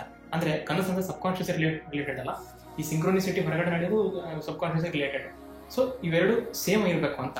ಯಾಕಂದರೆ ಒಂದೇ ಮೂಲದಿಂದ ಬಂದಿರತಕ್ಕಂಥದ್ದು ಕನಸು ಅನ್ನೋದು ಸಬ್ಕಾನ್ಷಿಯಸ್ನಿಂದ ಬಂದಿರತಕ್ಕಂಥದ್ದು. ಈ ಥರ ಘಟನೆಗಳು ಸಿಂಕ್ರೋನಿಸಿಟಿ ಅನ್ನೋದು ನನ್ನ ಯೋಚನೆಗಳಿಂದ ಸಬ್ಕಾನ್ಷಿಯಸ್ನಿಂದ ಬಂದಿರತಕ್ಕಂಥದ್ದು. ಅಂದರೆ ಒಂದೇ ಮೂಲಗಳಿಂದ ಬಂದಿರತಕ್ಕಂಥದ್ದು ಒಂದು ಪ್ಯಾಟ್ರನನ್ನು ಎಸ್ಟಾಬ್ಲಿಷ್ ಮಾಡ್ತಾರೆ. 3ನೇದು, ನಮಗೆ ಇಷ್ಟ ಆಗಿರ್ತಕ್ಕಂಥ ಪ್ಯಾಷನನ್ನು ಮಾಡ್ತಾ ಹೋಗಬೇಕು. ಇವಾಗಿನ ಸೋಷಲ್ ಒಂದು ಮೀಡಿಯಾ ಇರ್ತಕ್ಕಂಥ ಕಾಲದಲ್ಲಿ ಎಷ್ಟೋ ಸಲ ನಾವು ಅದಕ್ಕೆ ಹಾಳಾಗ್ಬಿಡ್ತೀವಿ. ಕೆಲವೊಂದು ಸಲ ನಮ್ಮಲ್ಲಿ ಒಬ್ಬ ದೊಡ್ಡ ಸಂಗೀತಗಾರ ಇರ್ತಾನೆ, ಕೆಲವು ಸಲ ದೊಡ್ಡ ನಾಟಕಗಾರ ಇರ್ತಾನೆ, ಕೆಲವು ಸಲ ದೊಡ್ಡ ಕವಿ ಇರ್ತಾನೆ, ಕೆಲವು ಸಲ ದೊಡ್ಡ ಒಂದು ಬರಹಗಾರ ಇರ್ತಾನೆ, ಈ ಥರ ಒಂದು ಮ್ಯೂಸಿಕ್ ಕಂಪೋಸರ್ ಇರ್ತಾರೆ, ಡ್ಯಾನ್ಸರ್ ಇರ್ತಾರೆ. ಸೊ ಇದನ್ನು ನಾವು ಮಾಡ್ತಾ ಹೋದಾಗ ನಮ್ಮದೇ ಆದ ಓನ್ ಶೈಲಿಯನ್ನು ನಾವು ಬೆಳೆಸ್ಕೊತಾ ಬರ್ತೀವಿ. ನಮ್ಮದೇ ಆದ ಓನ್ ಶೈಲಿಯನ್ನು ಬೆಳೆಸ್ಕೊತಾ ಬಂದರೆ ಏನಾಗುತ್ತೆ, ನಮ್ಮ ಇಂಟ್ಯೂಷನ್ ಜಾಸ್ತಿ ಆಗ್ತಾ ಬರುತ್ತೆ. ಏನಿದೆ ಇಂಟ್ಯೂಷನ್ ಜಾಸ್ತಿ ಆಗ್ತಾ ಬರೋದು ಅಂತಂದರೆ, ಫಾರ್ ಎಕ್ಸಾಂಪಲ್ ನನಗೆ 222 ಅಂತ ನಂಬರ್ ಕಾಣ್ತು ಅಂತ ಅನ್ಕೊಳ್ಳಿ. ಸುಮ್ಮನೆ ಒಂದು ರ್ಯಾಂಡಮ್ ಹೇಳಿ 222, ನಾವು ಎಲ್ಲಿ ಹೋದ್ರು 222 ಏನಿದೆ ಹಿಂದೆ ಮೀನಿಂಗ್ ಅಂತ ನೀವು ಗೂಗಲಲ್ಲಿ ಸರ್ಚ್ ಮಾಡ್ತಾ ಹೋಗ್ತೀವಿ. ಏನು 222 ಕಂಡ್ರೆ ಏನು ಅರ್ಥ ಅಂತ. ಅದು ಏನೋ ಒಂದು ಹೇಳ್ತಾ ಹೋಗುತ್ತೆ, ಹಿಸ್ಟ್ರಿಯಲ್ಲಿ ಹಂಗಂತೆ 222 ಕಂಡ್ರೆ ನಿನಗೆ ಬೇಗ ಯಾರೊಬ್ಬರು ಲವರ್ ಸಿಕ್ಬಿಡ್ತಾರೆ ಅಂತ, 222 ಕಂಡ್ರೆ ನಿನಗೆ ಏನೋ ಒಂದು ಬ್ರೇಕಪ್ ಆಗುತ್ತೆ ಅಂತ. ಸೊ ಹಿಂಗೆ ಅದನ್ನು ನೀವು ನಿಜ ಅಂತ ನಂಬಿಡೋದು. ಯಾಕೆ ಹಿಂಗೆ ಬೇರೆಯವರ ಒಂದು ಅಭಿಪ್ರಾಯನ ನೋಡಬೇಕು, ನಿನ್ನ ಇಂಟ್ಯೂಷನ್ ನಂಬೋ. ನೀವು ನಂಬರ್ಗಳಿಗೆ ಇದೇ ಅರ್ಥ ಇದೆ ಅಂತೇಳಿ ನಾನು ಹೇಳ್ತಾ ಇಲ್ಲ. ಹಾಗೆ ಅರ್ಥ ಇದೆ ಅಂತೇಳಿ ಯಾರ ಹೇಳಿದ್ರು ಕೂಡ ಅವ್ರಿಗೆ ಅದು ರೀಸನ್ ಗೊತ್ತಿರಬೇಕು. ನೀವು ಅದು ನಂಬ್ತೀರ ಅಂದ್ರೆ ಕೂಡ ನಿಮಗೆ ಅದು ಗೊತ್ತಿರಬೇಕು. ಆದರೆ ಈ ಒಂದು ನಂಬರ್ನ ಯಾವ ಥರ ಅರ್ಥ ಮಾಡ್ಕೋಬೇಕು, ಈ ಥರ ರಿಪೀಟೆಡ್ ನಂಬರ್ಸ್ ಅಂತಂದರೆ, ನಾವು ಏಂಜಲ್ಲು ಆ ಥರ ಎಲ್ಲ ಅಲ್ಲ, ಒಂದು ಆರ್ಡರ್ ಅಷ್ಟೇ. ಆ ಒಂದು ಮನಸ್ಸಿಗೆ ಒಂದು ತೃಪ್ತಿ ಬೇಕು. ನಿನಗೆ ಕೊನೆಯದಾಗ ಏನು ಬೇಕು, ನಿನ್ನ ಫೀಲಿಂಗ್ಸ್ ಅಷ್ಟೇ. ಫೀಲಿಂಗ್ ಇಸ್ ದ ಸೀಕ್ರೆಟ್ ಅಷ್ಟೇ. ಅದನ್ನೇ ನೆಬಿಲ್ ಹೇಳ್ತಾ ಇದ್ರು, ನೀನಿವತ್ತು ಮಲಗುವಾಗ ನಿನ್ನ ಹತ್ರ ಎಷ್ಟೇ ದುಡ್ಡಿರಲಿ, ಏನೇ ಮಾಡಿರೋ, ನೀವು ಯಾವುದೇ ಡಿಗ್ರಿ ಇರಲಿ, ಏನೇ ಮಾಡಿರಲಿ, ನೀನು ಯಾರ ಮಗನೇ ಆಗಿರಲಿ, ಕೊನೆಗೆ ನೀನು ಮಲಗುವಾಗ ರಾತ್ರಿ ಒಂದು ಕ್ವಶನ್ ಕೇಳ್ತಾರೆ ಯಾರು ಅನಾಮಿಕ ಬಂದು. ಏನು ಕೇಳ್ತಾರೆ, ನೀನು ಇವತ್ತು ಹ್ಯಾಪಿಯಾಗಿದೆಯಾ, ನೀನು ಈ ಮೂಮೆಂಟಲ್ಲಿ ನೀನು ಸುಖವಾಗಿದೆಯಾ, ಈ ಮೂಮೆಂಟಲ್ಲಿ ನಿನ್ನ ಮೆಂಟಲ್ ಹೆಲ್ತ್ ಚೆನ್ನಾಗಿದೆಯಾ ಅಂತ ಕೇಳಿದಾಗ ಆನ್ಸರ್ ಏನು ಬರುತ್ತೆ ಅದು ಇಂಪಾರ್ಟೆಂಟು. ಅದು ಸಂಬಂಧಪಟ್ಟ ನಮ್ಮ ಫೀಲಿಂಗ್ಸಿಗೆ ಒಂದು ಬ್ಯೂಟಿಫುಲ್ ಆಗಿರ್ತಕ್ಕಂಥ ಫೀಲಿಂಗ್ಸ್ ಸಾಕು ಅಷ್ಟೇ. ನೀನು ಇವತ್ತು ಆರಾಮಾಗಿರೋಕ್ಕೆ, ನೀನು ಇವತ್ತು ನೆಮ್ಮದಿಯಾಗಿರೋಕ್ಕೆ, ನಿನಗೇನು ದುಡ್ಡಲ್ಲ ಇದಲ್ಲ, ನಿನಗೆ ನಾಳೆ ಎಲ್ಲವೂ ಹೋಪ್ ಇದೆ, ನಾಳೆ ಎಲ್ಲ ಚೆನ್ನಾಗುತ್ತೆ ಅಂತ ಅನ್ನೋ ಒಂದು ಚಿಕ್ಕ ಮಾತಷ್ಟೇ ಸಾಕು. ಆ ಮಾತಿನಿಂದ ನಮಗೆ ಆ ಒಂದು ಸಮುದ್ರದಲ್ಲಿ ಆಗಿರ್ತಕ್ಕಂಥ ಏರಿಳಿತಗಳ ಥರ ಆ ಅಲೆಗಳು ಶಾಂತವಾಗಿ ಬ್ಯೂಟಿಫುಲ್ ಆಗಿರ್ತಕ್ಕಂಥ ಆ ಬೆಳದಿಂಗಳ ಥರ ಆ ಒಂದು ತಂಪು ಫೀಲ್ ಆಗುತ್ತೆ ಆ ಒಂದು ಚಿಕ್ಕ ಚಿಕ್ಕ ಮಾತುಗಳಿಂದ. ಸೊ ಆದ್ದರಿಂದ ಈ ಲೈಫ್ ಅನ್ನೋದು ಕನ್ಕ್ಲೂಷನ್ ಮತ್ತು ಔಟ್ಲುಕ್ಕಲ್ಲಿ ಏನು ಹೇಳ್ತಿದ್ದೇನೆ ಅಂತಂದರೆ, ಲೈಫ್ ಅನ್ನೋದು ಲಕ್ ಅಂತ ನಾವು ಎಷ್ಟೋ ಸಲ ಅನ್ಕೊಳ್ತೀವಿ. ಎಷ್ಟೋ ಜನರು ಆ ಥರ ಬದುಕ್ತಾ ಇರ್ತಾರೆ, ಅವ್ರದ್ದೇ ಲಕ್ ಬಿಡಪ್ಪ, ಅವ್ರದ್ದೇ ಇದೆ ಅಂತ. ಮತ್ತೆ ಈ ಸೈಕಾಲಜಿಸ್ಟ್ಗಳು ಯಾಕೆ ಇದ್ರ ಬಗ್ಗೆ ಮಾತಾಡಿದ್ರು, ಲಕ್ ಬಗ್ಗೆ ಯಾಕೆ ಮಾತಾಡ್ತಾರೆ? ಫೇಟ್ ಅನ್ನೋದಿಲ್ಲ, ಲಕ್ ಅನ್ನೋದಿಲ್ಲ, ವಿಧಿ ಅನ್ನೋದಿಲ್ಲ. ನಮ್ಮ ವಿಧಿಯನ್ನು ನಾವೇ ಕಾನ್ಷಿಯಸ್ಲಿ ಅನ್ಕಾನ್ಷಿಯಸ್ಲಿ ಬರಿತಾ ಹೋಗ್ತಾ ಇದ್ದೀವಿ. ಅದೇಂಗೆ ಹೇಳ್ತೀಯಾ, ಯಾರೊಬ್ರು ರೋಡಲ್ಲಿ ಹೋಗ್ತಿರ್ತಾರೆ, ಯಾರೋ ಹಿಂದೆಯಿಂದ ಬಂದು ಗುದ್ಬಿಡ್ತಾರೆ, ಅದೇ ಅವರು ಕ್ರಿಯೇಟ್ ಮಾಡಿದ್ದ ಹಂಗಂದ್ರೆ? ನೋಡುವ ಒಂದು ಜನರಿಗೆ ಅನ್ಸುತ್ತೆ, ಅವ್ರು ಏನು ಮಾಡಿಲ್ಲ ಪಾಪ, ಹಿಂದಿಂದ ಯಾರೋ ಬಂದು ಗುದ್ಬಿಟ್ಟ, ಅವ್ನು ಸತ್ತೋಗ್ಬಿಟ್ಟ, ಈಗ ಅದು ಅವನ ವಿಧಿ ಅಲ್ಲ, ಮತ್ತೆ ಅದು ಅವನೇನು ಕ್ರಿಯೇಟ್ ಮಾಡ್ತಾನೆ ಅವನ ವಿಧಿನ, ಅವನೇನು ನನಗೆ ಗುದ್ದು ಅಂತ ಹೇಳಿದ್ನಂತ. ಅವ್ರೇನು ಹೇಳಿಲ್ಲ ಯಾರಿಗೂ ಬಂದು ಗುದ್ದು ಅಂತ. ಬಟ್ ಅವರು ಆ ಕ್ಷಣದಲ್ಲಿ ಅಲ್ಲಿದ್ದಾರೆ, ಅದಕ್ಕೆ ಕಾರಣ ಅವರೇ. ಯಾಕಿದ್ದಾರೆ, ಎಲ್ಲಿದ್ದಾರೆ, ಅದಕ್ಕೆಲ್ಲ ಕಾರಣ ಮತ್ತೆ ಮೂಲ ಕಾರಣ ಹಿಂದೆ ಇರುತ್ತೆ. ಅವರು ಆ ಕ್ಷಣದಲ್ಲಿ ಅವನು ಯಾರು ಕುಡಿದು ಬಂದಿದ್ದಾನೋ, ಯಾರೋ ಬಂದಿದ್ದಾನೋ ಆ ಕ್ಷಣದ ಅಲ್ಲಿದ್ದಾರೆ, ಅದಕ್ಕೆ ಹೋಲ್ ರೆಸ್ಪಾನ್ಸಿಬಲ್ ಅವರೇ. ಯಾಕಂದ್ರೆ ಇವತ್ತು ನೀನಾಗಿರ್ಬೇಕಂದ್ರೆ ಅದಕ್ಕೆ ಕಾರಣ ನೀನೇ ಹೊರತು ಇನ್ಯಾರೂ ಅಲ್ಲ. ನೀನಾಗಿರ್ಬೇಕಂದ್ರೆ ನೀನೊಬ್ಬನೇ ಕಾರಣ ಅದಕ್ಕೆ. ಸೊ ಅವ್ರು ಅಲ್ಲಿದ್ದಾರೆ ಅಷ್ಟೇ. ಅದು ಕಾನ್ಷಿಯಸ್ ಅನ್ಕಾನ್ಷಿಯಸ್ ಇದಕ್ಕೆ ಇದೇ ಮೀನಿಂಗು, ಇದೇ ವಿಧಿ, ಯಾರು ಒಂದು ಮಾಡ್ಬಿಟ್ರು, ಚಿಕ್ಕ ವಯಸ್ಸಿಗೆ ಕರ್ಕೊಂಡ್ಬಿಟ್ರು, ಹಿಂಗೆಲ್ಲ ಅರ್ಥ ಕೊಡೋದು ಬೇಡ. ಯಾಕೆ ಅಂತಂದ್ರೆ ಇಲ್ಲಿ ಯಾವುದಕ್ಕೂ ಅರ್ಥ ಇಲ್ಲ. ಇದ್ರ ಅರ್ಥ ಏನು, ಯಾಕೆ ಹಿಂಗೆ ಮಾತಾಡ್ತೀನಿ, ಯಾವುದಕ್ಕೂ ಅರ್ಥ ಇಲ್ಲ ಅನ್ನೋರು ಯಾಕೆ ಹಿಂಗೆ ಮಾತಾಡ್ತಿದ್ದೀನಿ ಅಂತಂದ್ರೆ, ಅರ್ಥವನ್ನ ಆಬ್ಜೆಕ್ಟಿವ್ ಆಗಿ ನೋಡೋಕೆ ಸಾಧ್ಯ ಇಲ್ಲ, ಸತ್ಯವನ್ನು ಆಬ್ಜೆಕ್ಟಿವ್ ಆಗಿ ನೋಡೋಕೆ ಸಾಧ್ಯನೇ ಇಲ್ಲ. ಅಲ್ಟಿಮೇಟ್ ಸತ್ಯ ಅಂತಂದ್ರೆ ರಮಣರ ಮಾತಿನಲ್ಲಿ ನಾವು ಕೇಳೋದ, ರಮಣ ಮಹರ್ಷಿಯರ ಮಾತಿನಲ್ಲಿ ಯಾವುದು ಕಾನ್ಷಿಯಸ್ನೆಸ್ ಹೌದೋ, ಯಾವುದು ಕಾನ್ಷಿಯಸ್ನೆಸ್ ಅಲ್ಲವೋ, ಈ ಕಾನ್ಷಿಯಸ್ನೆಸ್ ಮತ್ತೆ ನಾನ್ ಕಾನ್ಷಿಯಸ್ನೆಸ್ ಇವೆರಡರ ಆಚೆಗೆ ಏನಿದೆಯೋ ಅದೇ ಅಲ್ಟಿಮೇಟ್ ರಿಯಾಲಿಟಿ ಅಂತ. ಇವಾಗ ಹೇಳು, ಆ ಕಾನ್ಷಿಯಸ್ ಮತ್ತೆ ನಾನ್ ಕಾನ್ಷಿಯಸ್ ಆಚೆಗೆ ನೀ ಹೆಂಗೆ ಹೋಗ್ತೀಯಾ ಆ ಒಂದು ಅಲ್ಟಿಮೇಟ್ ರಿಯಾಲಿಟಿ ತಿಳ್ಕೊಳಕ್ಕೆ? ಸೊ ನೀ ಬದುಕೋದು ಕಾನ್ಷಿಯಸ್ನೆಸ್ ಅಲ್ಲಿ, ಅಂದ್ರೆ ಜೀವ ಇರೋ ತನಕ ನಾನು ಇದೀನಿ ಅಂತ ಅನಿಸುತ್ತೆ, ಜೀವ ಇಲ್ಲದ ಮೇಲೆ ನಾ ಎಲ್ಲ ಕಡೆ ಇದ್ದೀನಿ ಅಂತ ಅನ್ಸುತ್ತೆ. ಅಂದಮೇಲೆ ಇಲ್ಲಿ ಕಾನ್ಷಿಯಸ್ಲಿ ಅನ್ಕಾನ್ಷಿಯಸ್ಲಿ ಈ ಲಕ್, ಫೇಟ್, ಹಣೆ ಬರಹ, ಈ ಒಂದು ಕಾಕತಾಳಕ್ಕೆ ಮೀನಿಂಗ್ಗಳು, ಈ ರಿಪೀಟೆಡ್ ನಂಬರ್ಸ್ಗಳಿಗೆ ಅರ್ಥ ಎಲ್ಲವನ್ನು ನಾನೇ ಕೊಡ್ತಾ ಇದ್ದೀನಿ. ನಮ್ಮ ಕೆಲಸ ಏನು ಆಗಿದ್ರೆ, ಅಲ್ಟಿಮೇಟ್ ಕೆಲಸ ಏನು, ನಾವೊಂದು ಮೆಥಡ್ಗಳು ಹೇಳಿದ್ದೆನ, ಈ ಮೆಥಡ್ಗಳು ಯೂಸ್ ಮಾಡಿ ನಮ್ಮ ಒಳಗಿನ ಇನ್ನರ್ ಮಾತುಗಳು, ನಮ್ಮ ಒಳಗಿನ ಗಟ್ ಫೀಲಿಂಗ್ಸ್ಗಳು, ನಮ್ಮ ಒಳಗಿನ ಇಂಟ್ಯೂಷನ್, ಇದನ್ನು ನಾವು ನಂಬ್ತಾ ಬರಬೇಕು. ಜಾಸ್ತಿ ನಮ್ಮ ಮೇಲೆ ನಮಗೆ ನಂಬಿಕೆ ಬರ್ತಾ ಹೋಗ್ಬೇಕು, ಜಾಸ್ತಿ ಇನ್ವರ್ಡ್ ಜರ್ನಿ ಆಗಬೇಕು. ಎಲ್ಲರೂ ಔಟರ್ ಸ್ಪೇಸಿಗೆ ಹೋಗೋಣ, ಮಾರ್ಸಿಗೆ ಹೋಗೋಣ, ಚಂದ್ರ ಮೇಲೆ ಹೋಗೋಣ, ಅವೆಲ್ಲ ಕರೆಕ್ಟ್. ಬಟ್ ಒಳಗೆ ಹೋಗೋಣ ಅಂತ ಯಾರು ಹೇಳ್ತಾರೆ? ನಮ್ಮ ಒಳಗೆ ಹೋಗೋಣ, ಅದ್ರ ಒಳಗೆ ಇನ್ನೂ ಹೋಗೋಣ, ಅದು ಇನ್ನೂ ಒಳಗೆ ಹೋಗೋಣ, ಇನ್ವರ್ಡ್ ಜರ್ನಿ ಆಗಬೇಕು. ಒಳಗೆ ಹೋಗ್ತಾ ಬರಬೇಕು. ನೀವು ಎಷ್ಟು ಒಳಗೆ ಹೋಗ್ತಾ ಹೋಗ್ತಿರೋ, ನಿಮ್ಮ ಒಳಗೆ ನೀವು ಎಷ್ಟು ಒಳಗೆ ಹೋಗ್ತಾ ಹೋಗ್ತಿರೋ ಅಷ್ಟು ನಿಮಗೆ ಬ್ರಹ್ಮಾಂಡದಿಂದ ಆಚೆ ಹೋಗ್ತಾ ಇದ್ದೀನಿ ಅನ್ನೋ ಒಂದು ಅನುಭವ ಬರ್ತಾ ಇರುತ್ತೆ. ನೀನು ಎಷ್ಟು ಒಳಗೆ ಹೋಗ್ತೀಯೋ ಅಷ್ಟು ನಾನು ಹೊರಗೆ ಹೋಗ್ತಾ ಇದ್ದೀನಿ ಅಂತ ಆಚೆ ಬರುತ್ತೆ. ಯಾಕೆ ಅಂದ್ರೆ ಒಂದು ಪಾಯಿಂಟ್ ಇದೆ, ಅದು ಕೃಷ್ಣಂಗೂ ಸ್ವರ್ಗುತ್ತರ. ಆ ಪಾಯಿಂಟ್ ಅಲ್ಲಿ ನಾನಿಲ್ಲ ಅಂತ ಅನಿಸ್ಬಿಡ್ತೀನಿ. ನಾನದ್ರ ಬಾಡಿ ಅಲ್ಲ, ನನ್ನ ಒಳಗಿನ ಆ ಅಲ್ಟಿಮೇಟ್ ಸೆಲ್ಫ್ ಅದು ಇಲ್ಲ ಅಂತ ಅನಿಸ್ಬಿಡುತ್ತೆ. ಮತ್ತೆ ಯಾವ ಸಾಮವೇದ ಹೇಳಿತ್ತು, ತತ್ ಅನ್ನೋದೊಂದೇ ಇದೆ, ಆ ಬ್ರಹ್ಮನ್ ತತ್ ಅನ್ನೋದೊಂದೇ ಇದೆ. ಆ ತತ್ತೇ ನೀನು ಆಕ್ಚುಲಿ. ಆ ತತ್ ಅನ್ನೋದು ಆ ಒಂದು ಎಂಟಿಟಿ ಏನಿದೆ, ಆ ಒಂದು ವಿದ್ಯಮಾನ ಬ್ರಹ್ಮನ್, ಅದು ಅನಂತ ರೂಪ ತಾಳ್ಬಿಟ್ಟಿದೆ. ಅನಂತ ರೂಪದಲ್ಲಿ ನಾನೊಬ್ರು ನೀನೊಬ್ರು, ಒಬ್ಬೊಬ್ರು ಒಂದೊಂದು ಅರ್ಥ ಕೊಡ್ತಾರೆ. ಯಾವ ಸತ್ಯ? ಎಲ್ಲವೂ ಸತ್ಯ. ಯಾಕಂದ್ರೆ ಸತ್ಯ ಅನ್ನೋದೇ ಸಬ್ಜೆಕ್ಟಿವ್. ಆಬ್ಜೆಕ್ಟಿವ್ ಸತ್ಯ ಅಂತಂದ್ರೆ ಅದು ವಿಚಿತ್ರ. ಯಾಕೆ ಬೇಕು ಆಬ್ಜೆಕ್ಟಿವ್ ಸತ್ಯ ನಮಗೆ? ಆದ್ದರಿಂದ ಈ ಒಂದು ಕೋಇನ್ಸಿಡೆನ್ಸ್ಗಳು, ಈ ಒಂದು ಲಕ್ಗಳು, ಇದ್ರ ಹಿಂದೆ ಯಾವುದೋ ಒಂದು ಪ್ರೊಬಾಬಿಲಿಟಿ ಬಗ್ಗೆ ಮಾತಾಡ್ತೀವಿ, ಯಾವೊಂದು ಚಾನ್ಸ್ ಬಗ್ಗೆ ಮಾತಾಡ್ತೀವಿ. ನಮ್ಮ ಲೈಫಲ್ಲಿ ಏನು ಒಂದು ಗುರಿ ಅಂತ, ಅಥವಾ ನಮ್ಮ ಲೈಫನ್ನ ಒಂದು ಗೋಲ್ ಏನು ಅಂತಂದ್ರೆ, ಎಷ್ಟು ಬ್ಯೂಟಿಫುಲ್ ಆಗಿ ಸಾಧ್ಯನೋ ಅಷ್ಟು ಬ್ಯೂಟಿಫುಲ್ ಫೀಲಿಂಗ್ಸ್ಗಳನ್ನ ಮಾಡ್ತಾ ಹೋಗ್ಬೇಕು ಲೈಫಲ್ಲಿ. ಅದೇ ಈ ಕ್ಷಣದಲ್ಲಿ ನೀನು ನಿನಗೆ ಮಾಡ್ತಕ್ಕಂಥ ಅತಿ ದೊಡ್ಡ ಸನ್ಮಾನ. ಈ ಒಂದು ಸನ್ಮಾನ ಬಿಟ್ರೆ ಬೇರೆ ಯಾವ ಒಂದು ಪರ್ಪಸ್ ಇಲ್ಲ ಬದುಕಕ್ಕೆ, ಲೈಫಿಗೆ ಯಾವುದೋ ಪರ್ಪಸ್ ಇಲ್ಲ. ಸೊ ಈ ಒಂದು ಕೋಇನ್ಸಿಡೆನ್ಸ್ಗಳ ಹಿಂದೆ ನಾವು ಏನೋ ಒಂದು ಚಾನ್ಸ್ ಇದೆ ಅಂತ ಬಿಟ್ಬಿಡ್ತೀವಲ್ಲ, ಏನೋ ಒಂದು ಪ್ರೊಬಾಬಿಲಿಟಿ ಇದೆ ಅಂತ ಬಿಟ್ಬಿಡ್ತೀವಲ್ಲ, ಬೈ ಚಾನ್ಸ್ ಹಂಗಾಗ್ಬಿಡ್ತು ಅಂತ ಬಿಟ್ಬಿಡ್ತೀವಲ್ಲ ನಮ್ಮ ಲೈಫು. ಒಂದು ಕರೆಕ್ಟಾಗಿ ತಿಳ್ಕೊಬೇಕು, ಅದೇನಂತಂದ್ರೆ ಆಕ್ಸಿಡೆಂಟ್ಗಳು ಅನ್ನೋದು ಇರಲ್ಲ. ಒಬ್ಬ ವ್ಯಕ್ತಿ ಹತ್ರ ಹೋದಾಗ ಪಾಸಿಟಿವಿಟಿ ಬರ್ತಾ ಇದೆ ಅಂತಂದ್ರೆ ಏನೋ ಕಾರಣ ಇದೆ. ಒಬ್ಬ ವ್ಯಕ್ತಿ ಹತ್ರ ಬಂದ ತಕ್ಷಣ ಅವ್ರು ಏನು ಮಾಡಲ್ಲ, ಒಂದು ವಿಚಿತ್ರ ಒಂದು ಅನ್ಸುತ್ತೆ, ಅವ್ರು ಮಾತಾಡೋದು ಬಿಟ್ಬೇಡ, ಅವ್ರು ದೂರ ಹೋಗ್ಬೇಡ ಅಂತ ಅನ್ಸುತ್ತೆ ಅಂತಂದ್ರೆ ಏನೋ ಒಂದು ಕಾರಣ ಇರುತ್ತೆ. ಆ ಕಾರಣ ನಿಮ್ಮಲ್ಲಿ ಇರುತ್ತೆ, ನಮ್ಮಲ್ಲಿ ಇರುತ್ತೆ, ಅದು ಬೇಕಾಗಿಲ್ಲ, ಒಂದು ಕಾರಣ ಇರುತ್ತೆ. ನಾ ಏನು ಹೇಳಿದ್ನಲ್ಲ, ಈ ಪ್ರೊಬಾಬಿಲಿಟಿ, ಈ ಸಾಧ್ಯತೆಗಳ ಪ್ಲಸ್ ಮಿಸ್ಟೀರಿಯಸ್ ಫೋರ್ಸ್. ಆ ಮಿಸ್ಟೀರಿಯಸ್ ಫೋರ್ಸ್ನ ಅರಿಬೇಕಂದ್ರೆ ನಿಮ್ಮೊಳಗಿರೋ ಇಂಟ್ಯೂಷನ್ ಬರ್ತಾ ಹೋಗ್ಬೇಕು. ಸದ್ಯಕ್ಕೆ ಹೊರಗಿನ ಘಟನೆಗಳು ಯಾವ ಥರ ಅನಿಸ್ತವೆ, 50-50 ಸಾಧ್ಯತೆಗಳು ಬೈ ಚಾನ್ಸ್ ಆಗ್ಬೋದು 50%, ಇನ್ 50% ಗೊತ್ತಾಗಿರ್ತಕ್ಕಂಥ ಒಂದು ಮಿಸ್ಟೀರಿಯಸ್ ಫೋರ್ಸ್ಗಳು. ಇವೆರಡು ಸೇರಿ ಸಿಂಕ್ರೋನಿಸಿಟಿ ಆಗುತ್ತೆ, ಇಂದ ಸಹಬಾಳ್ವೆ ಥರ ಸಿಂಕ್ರೋನಿಸಿಟಿ ಆಗುತ್ತೆ. ನಮ್ಮ ಜಾಬ್ ಏನು ಅಂತಂದ್ರೆ, ಈ ಬ್ಯಾಲೆನ್ಸ್ ಏನಿದೆ ಸಾಧ್ಯತೆಗಳು ಮತ್ತು ಆ ಮಿಸ್ಟೀರಿಯಸ್ ಪವರ್ನ ಇಂಬ್ಯಾಲೆನ್ಸ್ ಮಾಡ್ತಾ ಹೋಗ್ಬೇಕು. ಅಂದ್ರೆ ಈ ಘಟನೆ ಬೈ ಚಾನ್ಸ್ ಆಗಿದ್ದಲ್ಲ, ನನ್ನ ಲೈಫಲ್ಲಿ ಯಾವುದು ಬೈ ಚಾನ್ಸ್ ಆಗಿದ್ದಲ್ಲ, ನನ್ನ ಲೈಫಲ್ಲಿ ಯಾವುದು ಕಾರಣ ಇಲ್ಲದೆ ಆಗ್ತಾ ಇಲ್ಲ. ನನ್ನ ಲೈಫಲ್ಲಿ ಬರೋ ಪ್ರತಿಯೊಬ್ಬ ವ್ಯಕ್ತಿ, ನನ್ನ ಲೈಫಲ್ಲಿ ಸ್ಟೇ ಆಗೋ ಪ್ರತಿಯೊಬ್ಬ ವ್ಯಕ್ತಿ ನನ್ನ ಲೈಫಿಂದ ದೂರ ಹೋಗೋ ಪ್ರತಿಯೊಬ್ಬ ವ್ಯಕ್ತಿ, ನನ್ನ ಲೈಫಿಗೆ ಮುಂದೆ ಯಾರೋ ಬರ್ತಕ್ಕಂಥ ವಿಚಿತ್ರ ವ್ಯಕ್ತಿ, ನನಗೆ ಆ ಒಂದು ರಾಮರಾಮ ಅಂತ ವ್ಯಕ್ತಿ ಕಾಣಲ್ಲ, ಆ ಥರ ನಿಮಗೆ ಕಾಣುವಂಥ ವ್ಯಕ್ತಿ, ನನಗೆ ಯಾವುದೋ ಒಂದು ಪ್ಲೇಸಲ್ಲಿ ಹೋದಾಗ ಕಾಣೋ ಒಂದು ವಿಚಿತ್ರ ಫೋಟೋ, ನನಗೆ ಯಾವುದೋ ಒಂದು ಪ್ಲೇಸಲ್ಲಿ ಕಾಫಿ ಶಾಪಲ್ಲಿ ಹೋದಾಗ ಕೇಳೋ ಒಂದು ವಿಚಿತ್ರ ಸಾಂಗ್, ನಾನು ಎಲ್ಲೋ ಒಂದು ಹೋದಾಗ ಕಾಣಿಸೋ ವಿಚಿತ್ರ ನಂಬರ್ಗಳು, ಇವೆಲ್ಲವೂ ಏನಿದೆ, ಇದು ಒಂಥರ ನನಗೋಸ್ಕರ ಯಾರಾದ್ರೂ ಮೂವಿ ಮಾಡಿದ್ದಾರೆ ಆ ಲೈಫಲ್ಲಿ. ಈ ಮೂವಿಯಲ್ಲಿ ನಾನು ಹಿಂದೆ ಥಿಯೇಟ್ರಲ್ಲಿ ಒಂಥರ ನೋಡ್ತಾ ಇದ್ದೀನಿ ದೊಡ್ಡ ಸ್ಕ್ರೀನಲ್ಲಿ, ಅಥವಾ ನನ್ನ ಲೈಫನ್ನು ಎಲ್ಲರೂ ಯಾರೋ ಕಾಣದೇ ಇರತಕ್ಕಂಥ ಒಂದು ಸಂಧಿಯಿಂದ ನೋಡ್ತಾ ಇದ್ದಾರ. ಈ ಒಂದು ಫೀಲಿಂಗ್ಗಳು ಬರ್ತಾ ಹೋದಾಗ ನಿಮ್ಮ ಇಂಟ್ಯೂಷನ್ ಜಾಸ್ತಿ ಆಗ್ತಾ ಹೋಗುತ್ತೆ. ಈ ಇಂಟ್ಯೂಷನ್ ಜಾಸ್ತಿ ಆಗ್ತಾ ಹೋದಾಗ ಆ ಒಂದು ಬ್ಯಾಲೆನ್ಸ್ ಏನಿದೆ, ಆ ಪ್ರೊಬಾಬಿಲಿಟಿ ಅನ್ನೋ ಬ್ಯಾಲೆನ್ಸ್ ಇಂಬ್ಯಾಲೆನ್ಸ್ ಆಗ್ತಾ ಹೋಗುತ್ತೆ. ಆ ಬ್ಯಾಲೆನ್ಸ್ ಇಂಬ್ಯಾಲೆನ್ಸ್ ಆದಾಗ, ಆ ಒಂದು 50-50 ಅನ್ನೋದು ಇಂಬ್ಯಾಲೆನ್ಸ್ ಆದಾಗ, ಅದರ ಹಿಂದಿರೋ ಆ ಮಿಸ್ಟೀರಿಯಸ್ ಫೋರ್ಸ್ ಯಾವುದು ಅಂದರೆ ಅದು ಸಬ್ಜೆಕ್ಟಿವ್ ಆಗಿ ಗೊತ್ತಾಗಂಥದ್ದು. ಆ ಮಿಸ್ಟೀರಿಯಸ್ ಫೋರ್ಸ್ ಯಾವುದು, ಮತ್ತೆ ಇದು ಯಾವತ್ತಿಗೂ ಆಕ್ಸಿಡೆಂಟ್ ಆಗಿರಲಿಲ್ಲ. ನನ್ನ ಲೈಫ್ ಅನ್ನೋದು ಒಂದು ಅತಿ ದೊಡ್ಡ ವಿದ್ಯಮಾನ, ನನ್ನ ಲೈಫ್ ಅನ್ನೋದು ಒಂದು ಬ್ಯೂಟಿಫುಲ್ ಆಗಿರ್ತಕ್ಕಂಥ ಭಾವನೆಗಳಿಂದ ಕೂಡಿರ್ತಕ್ಕಂಥ ವಿದ್ಯಮಾನ. ಈ ವಿದ್ಯಮಾನದ ಹಿಂದಿರ್ತಕ್ಕಂಥ ಈ ಸಿಂಕ್ರೋನಿಸಿಟಿಗೆ ನಾನು ಗ್ರೇಟ್ಫುಲ್ ಆಗಿರ್ತೀನಿ ಅನ್ನೋ ಒಂದು ಫೀಲಿಂಗ್ ಬರುತ್ತೆ. ಆ ಫೀಲಿಂಗ್ ಬಂದಾಗ ನಿಮಗೆ ಹಾರ್ಟಲ್ಲಿ ಫೀಲ್ ಆಗುತ್ತೆ, ಹಾರ್ಟಿಗೆ ಗೊತ್ತಾಗುತ್ತದೆ ಆ್ಯಕ್ಚುಲಿ. ಯಾಕೆಂದರೆ ಹಾರ್ಟಲ್ಲಿ ಒಂದು ಹೆವಿನೆಸ್ ಬರುತ್ತೆ. ಆ ಹೆವಿನೆಸ್ ಬಂದ ದಿನ ನಿಮಗೆ ಗೊತ್ತಾಗುತ್ತೆ ದೇರ್ ಆರ್ ನೋ ಕೋಇನ್ಸಿಡೆನ್ಸಸ್ ಅಂತ. ನಿಮಗೆ ಇದೇ ತರಹದ ಬ್ರಹ್ಮಾಂಡಗಳ ವಿಷಯಗಳು ಮತ್ತು ಮನಸ್ಸಿನ ವಿಷಯಗಳು ಇಷ್ಟ ಆದಲ್ಲಿ ದಯವಿಟ್ಟು ನನ್ನ ಚಾನಲ್ ಸಬ್ಸ್ಕ್ರೈಬ್ ಮಾಡಿ. ನನ್ನ ವಿಡಿಯೋ ನೋಡಿದ್ದಕ್ಕೆ ಧನ್ಯವಾದ.